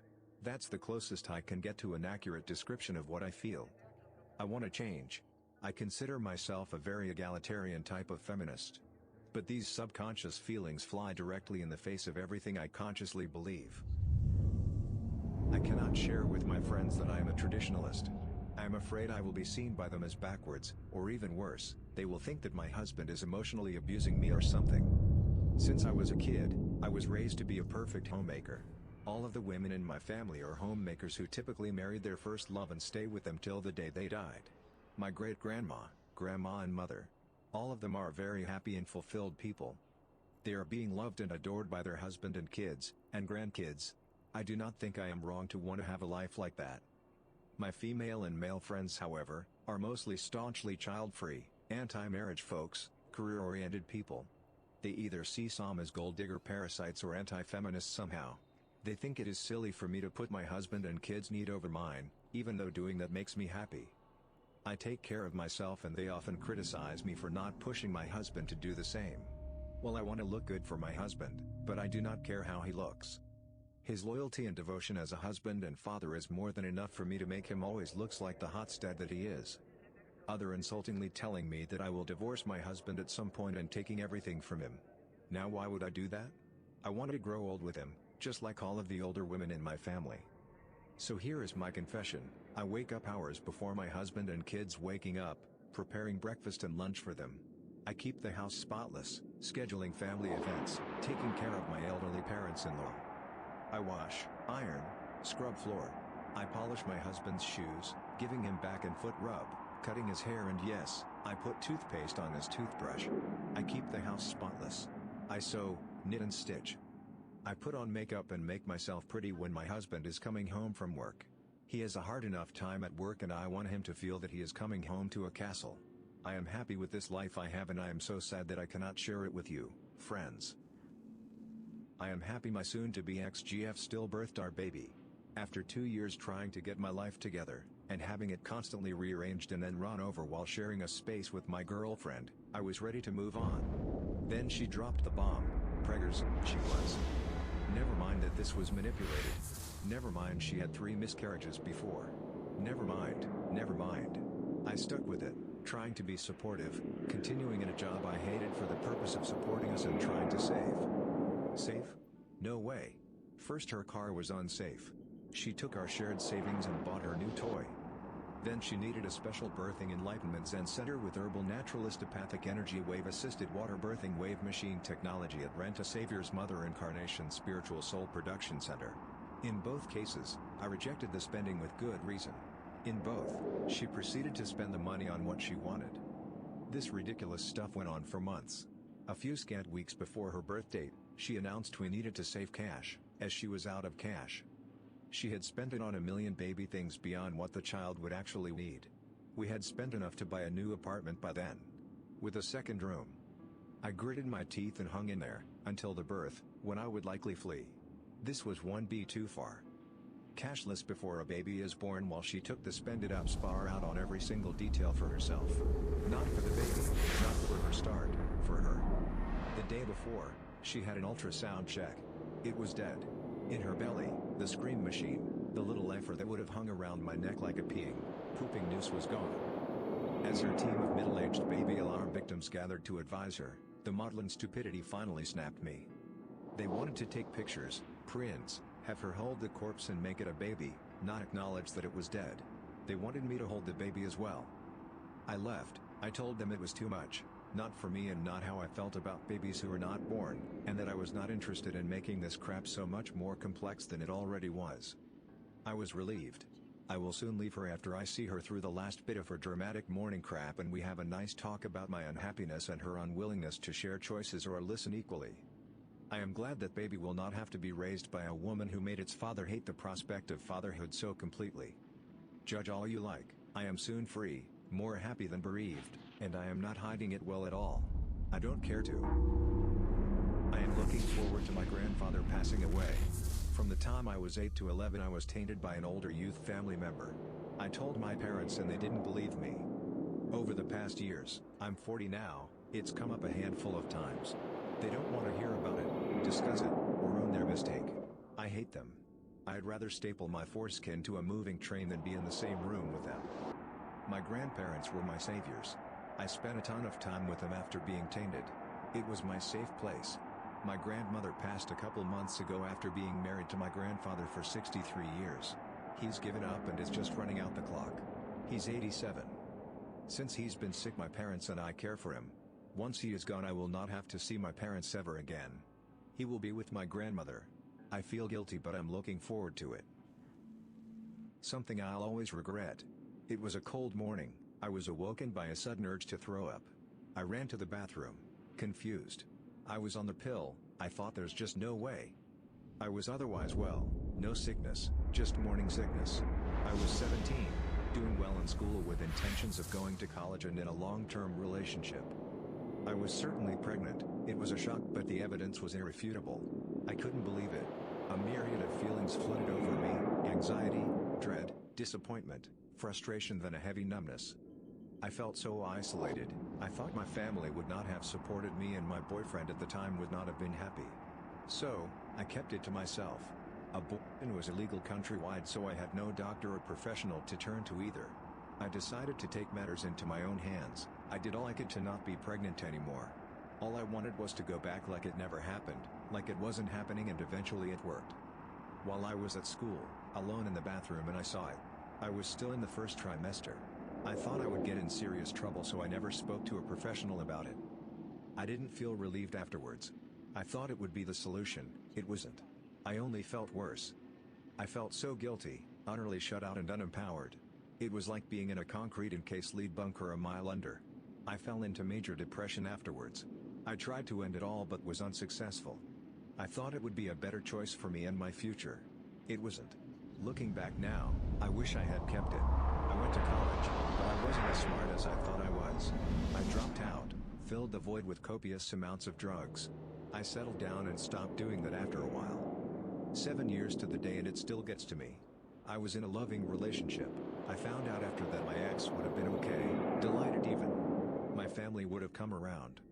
I never really made anything of myself, and I'm a mom now anyway, living with my family again, so back to square one. It's hard to write this. It's the first time I've put it all into words. I'll never stop thinking of what might have been if I had been brave enough to talk about it. Some might say, just get over it, or say I deserve to feel terrible about it. Don't bother.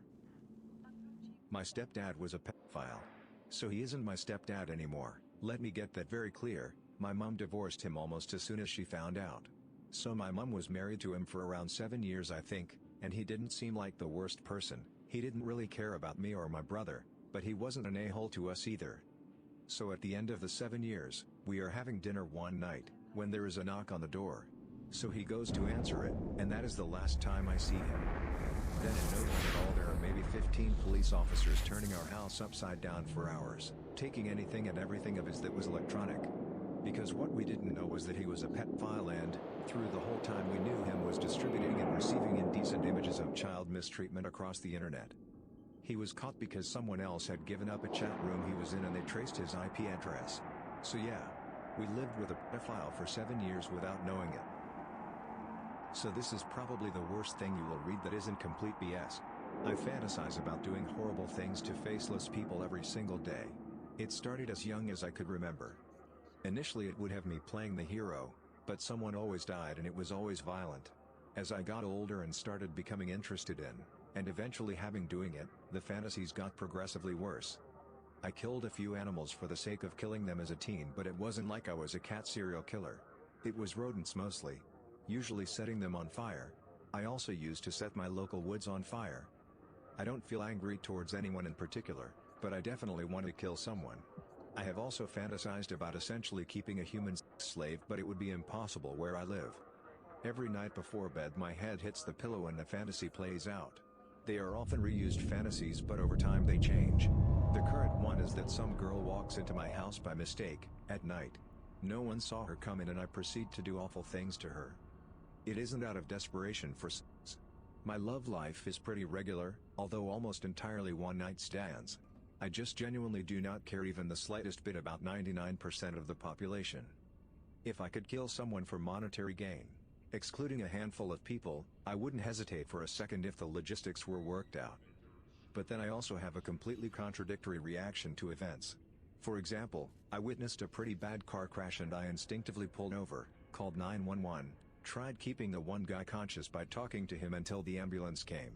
I felt great afterwards, but within a days any and all effects it had on me were gone. I get along decent enough with people to the point that they always invite me to things even though I make up an excuse every single time. Sometimes I just want to go up to a random person and bash their brains in and stop living a facade. I know I am capable of taking the first necessary steps to kill someone in the way I would want to, but luckily for me and my potential victim, I never came across someone I wanted. I think if I had, I would have done the cliché and offer a ride with a wide smile, thinking about puppies to give a look of sincerity. I think it would be unlikely I would kill someone that first time, unless she fit an extremely specific type. That's another messed up part of me. For no reason I can comprehend, I view blonde women as absolute goddesses.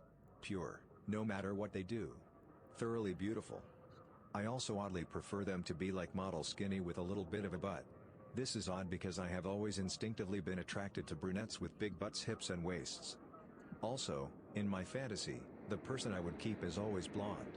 There's actually this poor girl I obsess over, but don't worry. Unless she encountered me randomly in the middle of nowhere, alone, and no one witnessed me being there, I would never hurt her. Solely because I would be a suspect. Ladies, I say this to you as if you were my niece or daughter and not a potential toy for a monster. If anyone ever threatens you into being quiet, your life depends on you screaming as loud as you can. Whatever they do to you on the spot, if anything, who wants to waste a perfectly good pussy, right? Is much less than what they had planned for you. What they likely had planned for you was a lot of rape. Then probably some kind of intimate torture. Personally, I would probably go with biting or pinching or maybe just a few solid punches to the face. Don't trust the meter reader. The exterminator is looking for something bigger to kill than a rat. That guy who knows your name and address and all your interests probably shouldn't be trusted just because he delivers your mail. All truckers are serial killers. Assume that just to be safe. They probably are anyway. Don't let your daughters that are developing and have no idea what goes on in the mind of that one helpful neighbor who just can't quite settle down, because I assure you, if the clothes are short or tight, someone is thinking about ripping them. I believe in the death penalty. I believe it is a deterrent. I never killed anyone when I lived in a death penalty state. I was deterred. I do honestly believe that if I was pre-emotively sentenced to death, I would of course fight, but in my head I would know it was the best possible thing. I don't know if I will ever follow through and actually abduct, rape and murder a girl or girls, quality over quantity, I say. But if the situation spilled out onto my lap, I would definitely not pass it up. Funny little tidbit, I used to drive a white van. Ha ha ha ha ha ha. It was a Ram 1500, so looked more family than a work vehicle. Also, this reminds me of a time I passed by two children with whom I share familial DNA and I said, "Hey kiddies, Get in my van, I got some candy and then did a stereotypical crazy laugh. The kids got a kick out of it, but I always found it odd not a single person, it was in a parking lot, said anything. I think that's pretty much it. Now you may read this and think I'm full of shh. I would probably think the same, but I don't think people just trying to get attention tend to include the rapey bits as well as other possible implications. Ultimately, what I want out of this is for someone to tell me there's something else at play here and I am not a psychopath, but I actually have some messed up mental disorder. Then I think about all the rape and murder that goes on and I think maybe I'm just one of those people. I want to have my cake and eat it too. I want to commit the act because I don't think I can get better, but since this is a confession and I am trying to be brutally honest, I kind of want, though no sane person ever would, someone to tell me to do it. Give me validation. Tell me it's who I am. Fulfill my destiny. Become an eternal stain on my last name. Or perhaps someone will get lucky and I will die a pathetic and nameless corpse somewhere because no one cared to identify me. Right now I feel like the word before a volcano erupts. No anger though. This operation is being led almost entirely by my peers. Seriously, what do I do? I'm open to suicide if it's painless. Although that might make me justify something worse. To be clear, if I were ever to kill someone I would at least have the class to kill them with my hands so I can watch the light go out in their eyes. Not like some penis-less coward like Son of Sam or Zodiac. Hell, for all I know I do it once and have horrible regret and never do it again. I just don't know. It felt good to get that off my chest. Thanks for listening to Radio TTS. Hit the subscribe button and activate the notification bell for more videos. Click the right box for the Confessions playlist. Let us know in the comments what you think about these stories.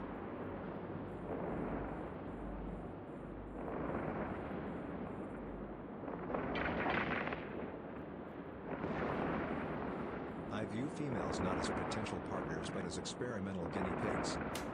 5 sad and effed up confessions of Reddit.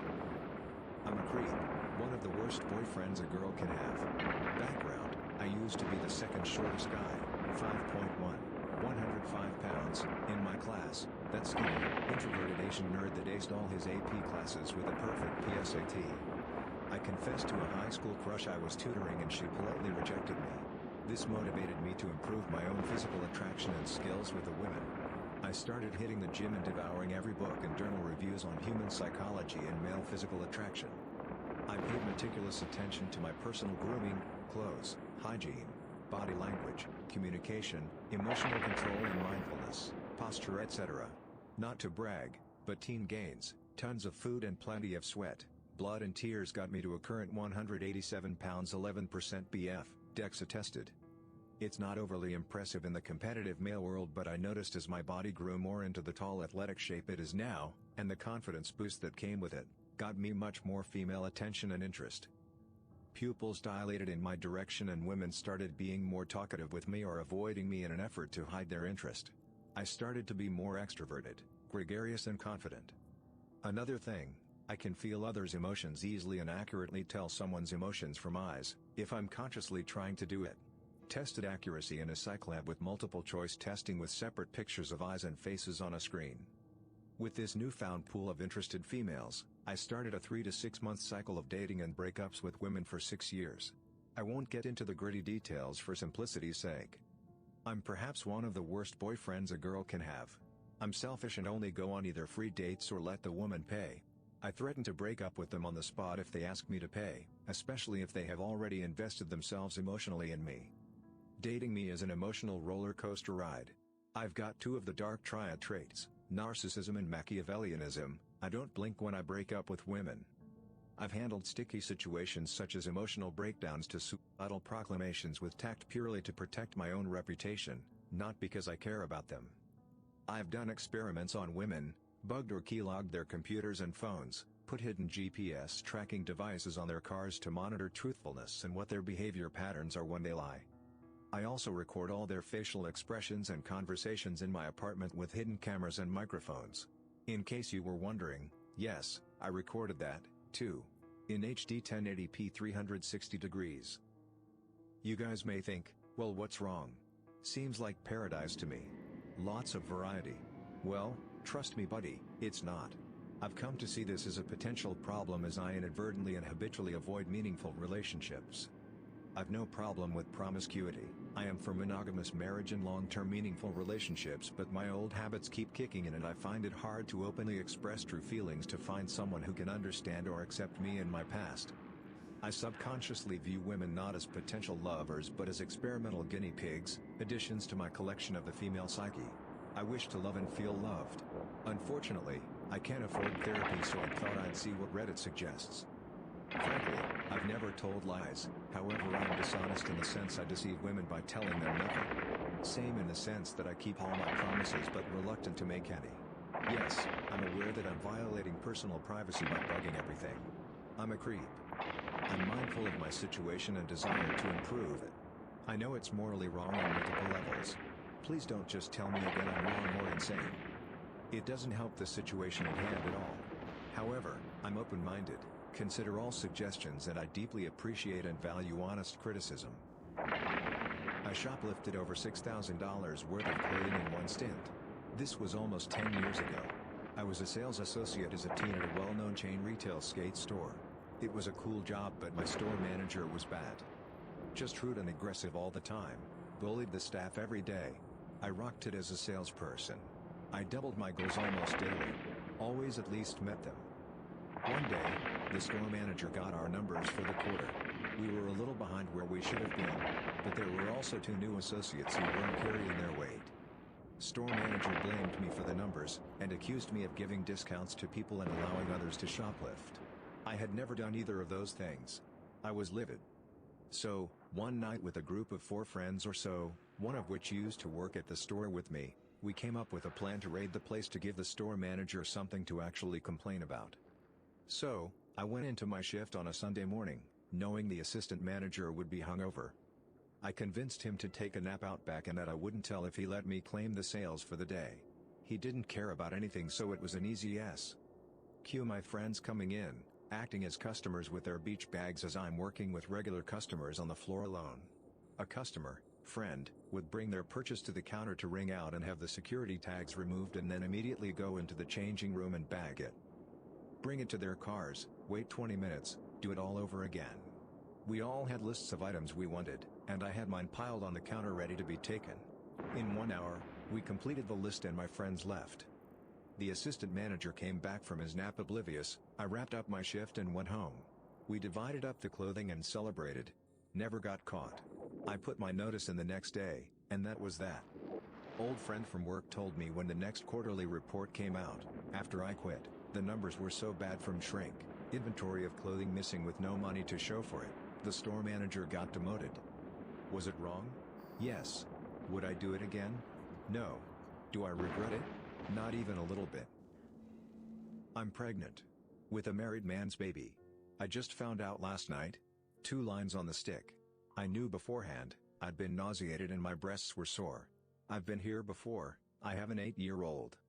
We were careful. We used protection. I guess it wasn't safe enough. I had planned on ending it soon anyway, the affair. The guilt was making me sick. I can't have an abortion, I agree with the practice, but it's not an option for me. I want this child. I love being a mother and am excited to have another baby. I'm torn as to what to do about telling the father, married 10 years, 2 kids. Here's what I think I should do, not tell him. He won't choose me, he won't leave his family, he won't tell his wife or harm his real family. He will just feel awful about everything. We don't live in the same town, he'd never know. I just pick a fight about something and blow him off. If he finds out I had a child, I just lie and say it isn't his. I think he has the right to know, but I really don't think it's in his best interest to know. Nor do I have much interest in co-parenting. I've alone parented my son's whole life, his dad chose not to be involved. I do care deeply for this man, and know him well enough to know that knowing about this child would devastate him. I don't need help, emotionally or financially. I provide plenty of positive male role models. My brother is the best guy in the world. I guess I'm wondering what you would do, in my shoes? I am planning on running away from my current life and leaving my 2-year-old daughter and her mother. I really don't know what to say. I still feel shameful even I know I am just writing to strangers who may not believe me, and even if they did, in the end they would forget about it and we would never meet. But enough of my feelings. I am 24, my girlfriend is 22. I am leaving the country forever to escape from a responsibility that I didn't ask for. I am a father but not by choice. 2 years ago, I impregnated my girlfriend by an accident. We used condoms but it did happen.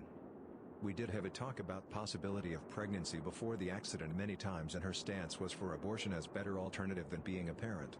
She was 10 weeks pregnant and wanted to abort. I was supportive to her and went with her to the clinic for the first appointment, but after 3 days she changed her mind, or at least I though at first, and wanted to keep it. I asked why, but she didn't answer me. The other day her parents called me to congratulate me. In that moment it hit me, they pressured her into having a baby. I searched in her phone and found a conversation between her and her mother. I was right.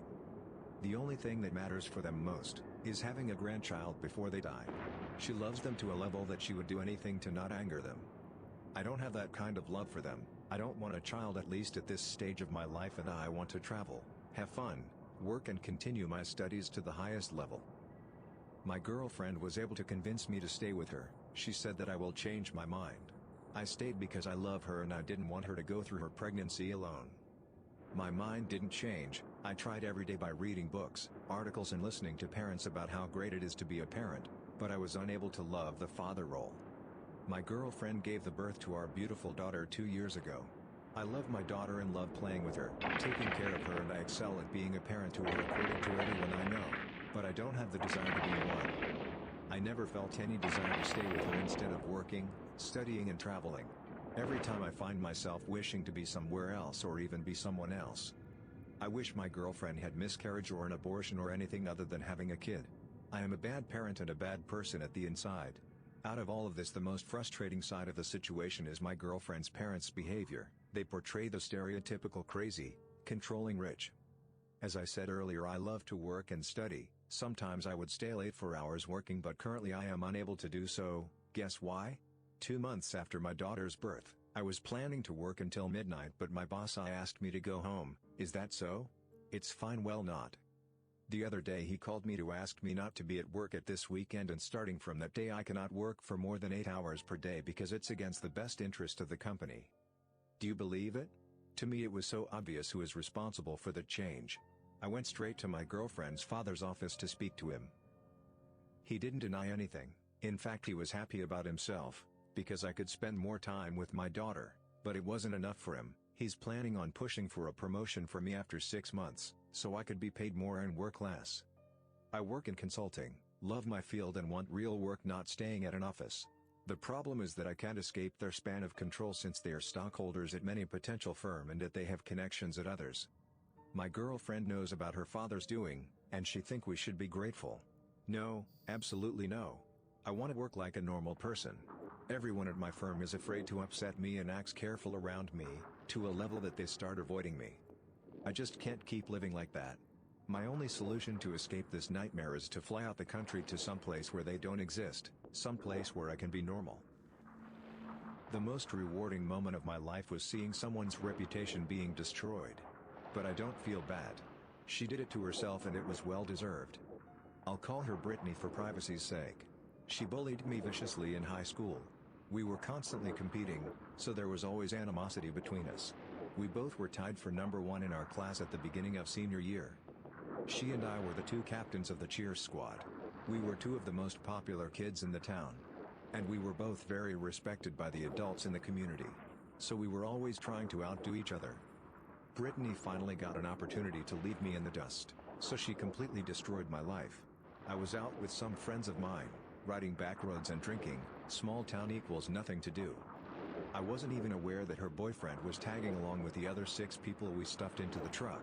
I was extremely drunk by the end of the night and can barely remember the situation or how we ended up alone in the back of the truck together. What I do remember is throwing up out the open door while he was pulling my pants off, and my head spinning too hard to push him off of me. About a week later, he and Brittany got into a fight, in which he got so angry he told her that we had sex. She stayed with him in the long run, but made my life living hell. She and her friends harassed me for months, until eventually the majority of the school, and even the adults of the community, were harassing me as well. Online, at school, during football games, at work, and people would even make a point to bother me while I was just out grocery shopping or filling my tank. I lost all my friends, and my dad, his wife, and their entire family ghosted me. The only thing I had was cheer, until she managed to get me kicked off the squad. By January of my senior year, I was self-harming almost daily, and dropped out and finished all my work at home. My mom did most of it because I hardly would get out of bed. I finally made a friend, and we were super close. 2 nights before graduation, she had a party at her house, and she specifically asked Brittany not to come. I was finally socializing with some old friends. The alcohol had me pretty confident. Out of nowhere, I was jumped from behind. Brittany was on top of me, pounding my face repeatedly, and her aunt stood close and fought off everyone who tried to rescue me. Some guys finally pulled them away, but they sprinted away and left me on the ground with a busted lip and my eye swollen shut. Turning point, Brittany and her aunt called the cops to bust the party, for some petty reason. I was in the house cleaning the blood off my face when 2 officers came in and saw me. I ended up filing a police report and 3 people wrote witness reports. Brittany and her aunt were arrested the next morning, and bailed out that night so she could attend graduation the next day. I decided to walk in the ceremony and tough out my humiliation. I was homebound through the school, so I was still technically a student there and able to walk. I watched Brittany deliver her valedictorian speech as I watched with a black eye and stitches in my lip. I had gone from the top of my class to number 23 in a matter of months, and I was watching the girl who ruined my life give her motivational speech to hundreds of people in the audience. I was absolutely miserable, until she finished her speech and no one clapped. Except the maybe 5 of her family members in the stands, out of 500 plus people. The girl who had once been praised by the entire town for her great character and genuineness had finally shown herself for who she truly was. A big grin spread across my face. I had hit rock bottom, but in that moment I felt on top of the world. 3 years later, Brittany still lives in our hometown and is a waitress at the restaurant where I got my first job at 16. Her mugshot is still online and she lives with her parents. I've failed 2 semesters of college because of depression, but I've taken extra classes and am still on track to graduate in 2021. I'm independent, paying all my own bills, and am a member of a great sorority. I have struggled but I'm still going strong. That being said, I don't feel sorry for Brittany whatsoever. Thanks for listening to Radio TTS. Hit the subscribe button and activate the notification bell for more videos. Click the right box for the Confessions playlist. Let us know in the comments what you think about these stories.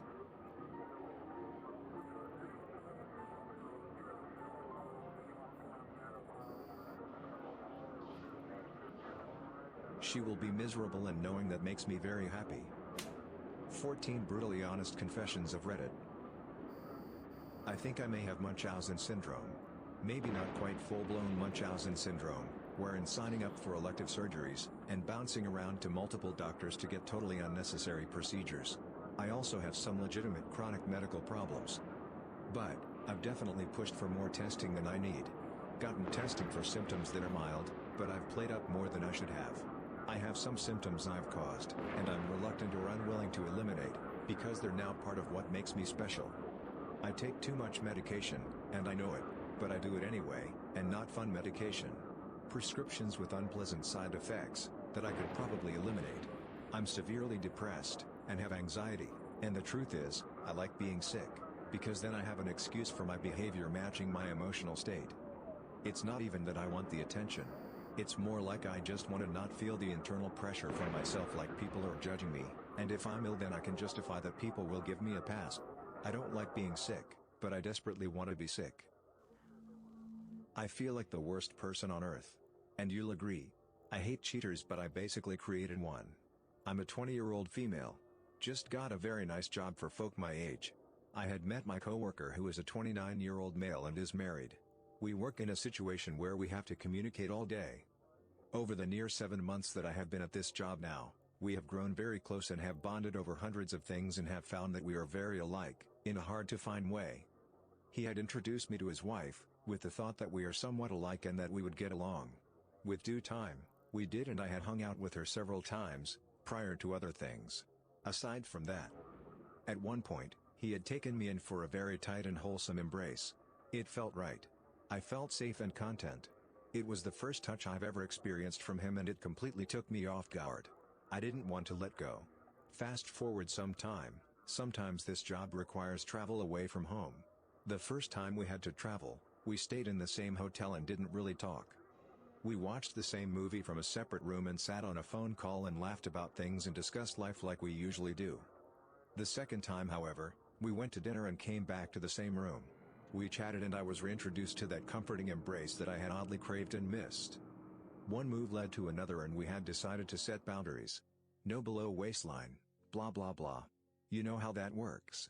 Sex had happened and we both agreed that it was like perfect chemistry had happened like no other. It felt like it was meant to be. With that, we don't work together as of right now, but if we travel to the same work area, we will stay in a room together and you can assume the rest. Him and I have an emotional connection that I never knew could exist and it frightens me. His wife is aware of his mental state change when he's away from me and had realized that him and I get along fairly well. I like her a lot and consider her a friend, as does she with me. I can't help but to realize how much of an absolute bad person this makes me and how badly I am hurting someone. He is actively trying to leave her for me and I don't know what to do about it to avoid hurting someone else, even though it would really hurt me too to not be able to have him.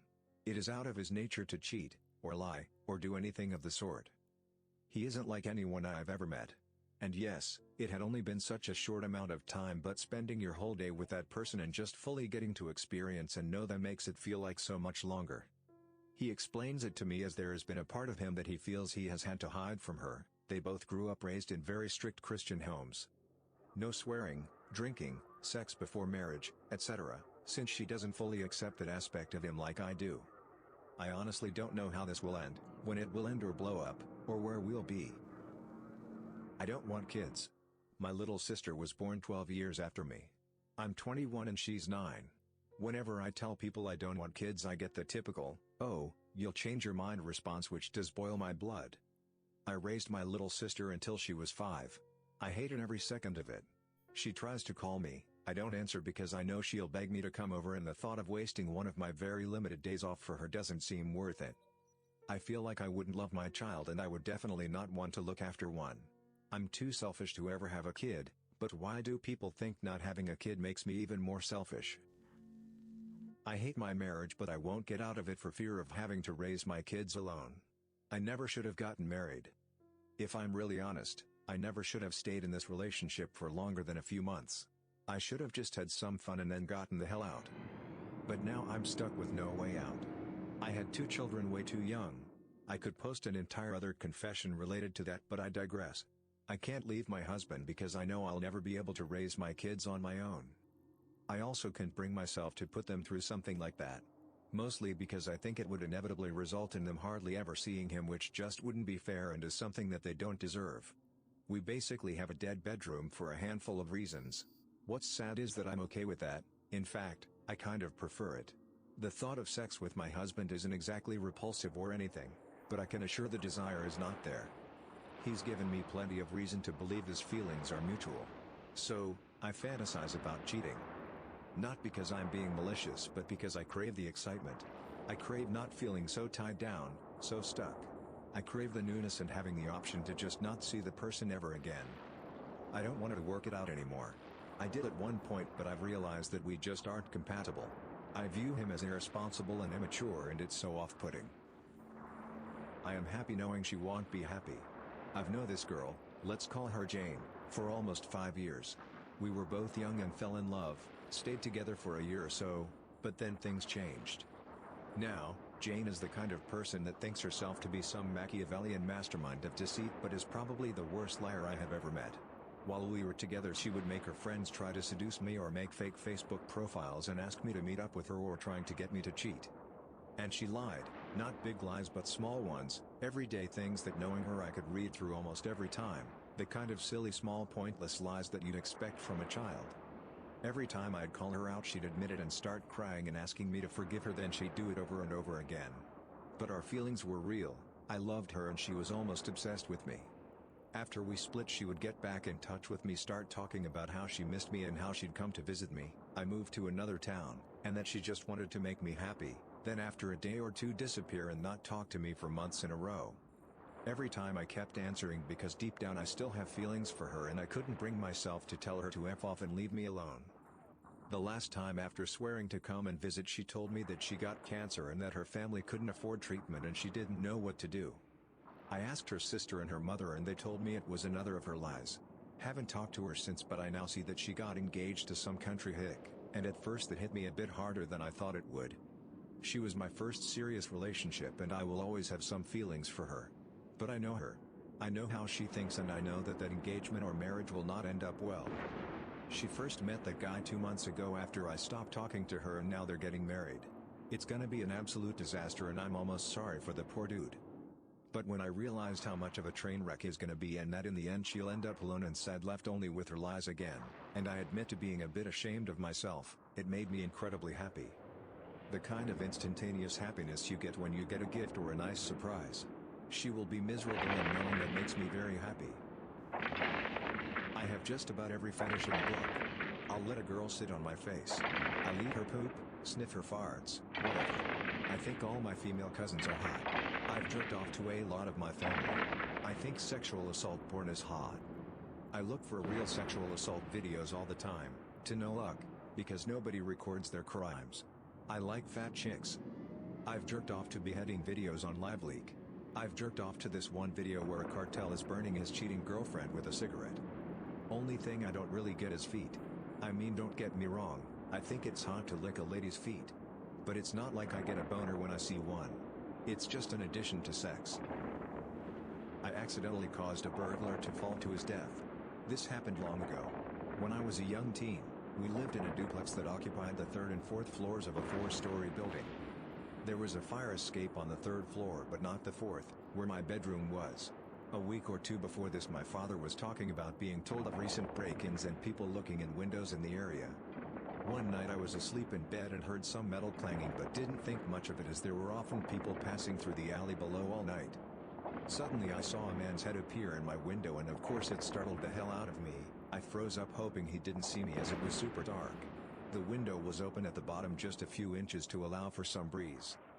I heard him messing with the window and saw him reach towards the top of the window. I am not 100% sure what he was doing but it seemed like he was trying to see if the window would open from the top. I remember he wasn't wearing a shirt.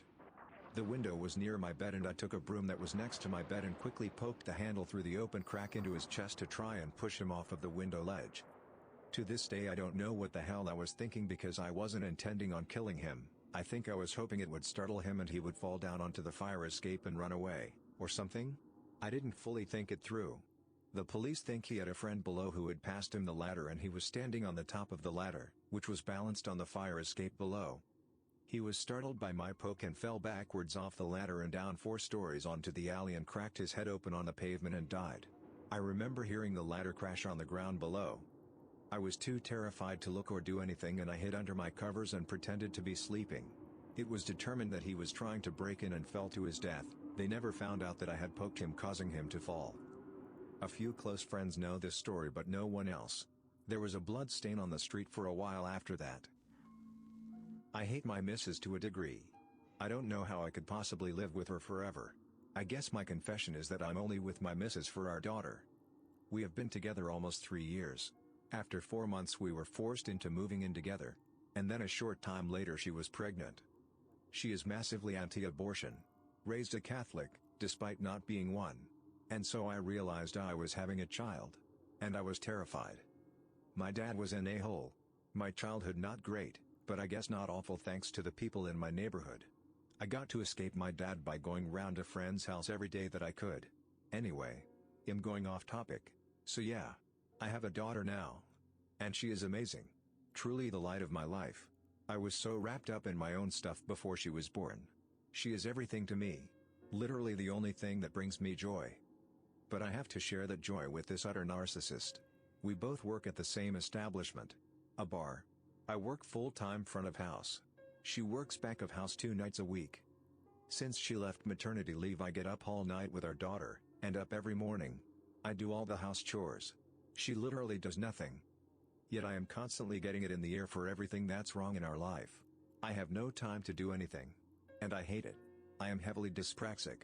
So I struggle to recall things. And it's been really hard to write this much. I got revenge on my bully. I was harassed and bullied by one girl for years. She called me ugly, fat, hideous, ripped apart my appearance, told me I was abused because I'm so ugly, mocked my personal situations, made up lies about me, got people to turn against me etc. She tormented me continuously, and when she drove me to the point of suicide and she knew I tried to kill myself, she still continued to relentlessly bully me. This went on for over 2 years. Eventually, I just snapped. She wouldn't stop. I begged for her to stop and she wouldn't.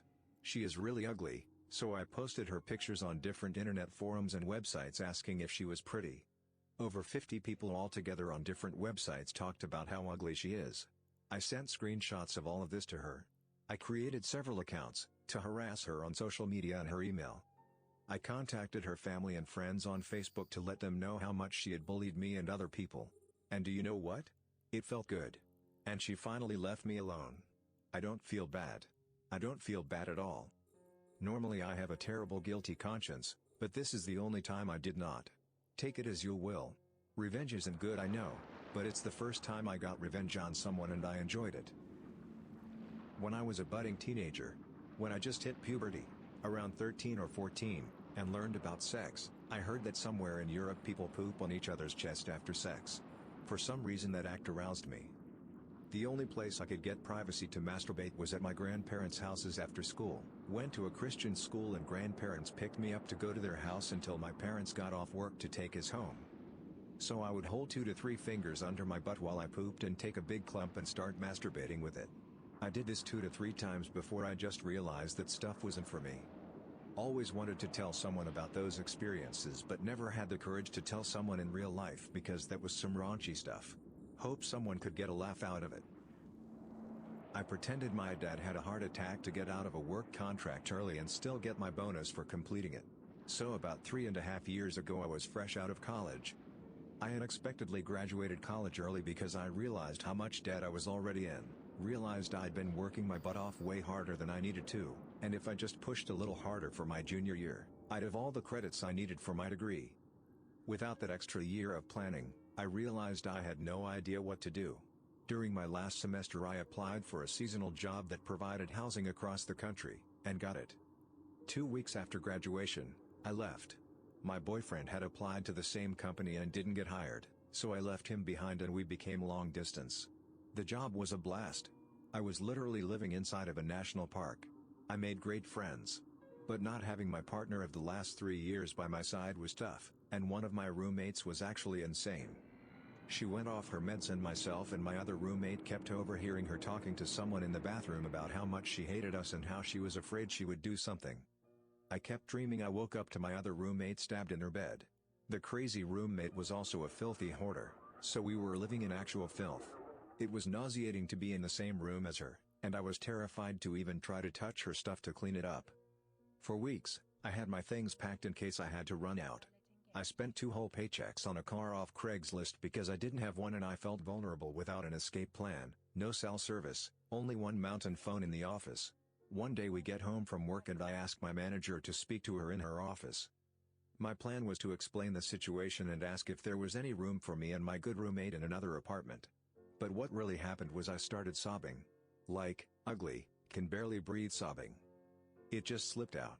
I said my dad had a heart attack and I needed to go home. In that moment I realized if I broke my contract, I wouldn't get the sizable bonus we were promised if we stayed. I said I didn't want to leave them hanging and I was really worried about money since my dad couldn't work. She said that family came first and she'd see if I could still get my bonus. All my stuff was already basically packed, so within 15 minutes of that conversation I was on the road. I didn't even go to my parents. I drove 24 hours to my boyfriend's, a completely different state than my parents. The shitty car was a trooper and didn't break down until about a week after I got there. I didn't even say goodbye to the friends I made there. Not only did I get my bonus about a week later, I was able to call them for the next season and get my boyfriend and myself jobs as managers, and we worked there for 2 years. My crazy roommate tried to come back but wasn't hired. Thank God she was also a bad employee. I'm still not sure why I didn't just tell the truth that day, and honestly feel guilty for it. I'm the other man for 2 guys who are married to each other, and they don't know it. Getting this off of my chest. I'm a single guy and a year ago, I started hooking up with a married guy I met on Growlr. There's no relationship between us other than when he's horny he sends me a message and I go, have a little fun, and I come straight home. It's purely physical and I'm happy for it to stay that way. About a month ago, I got a message from a random guy on Grindr to come over for a little fun.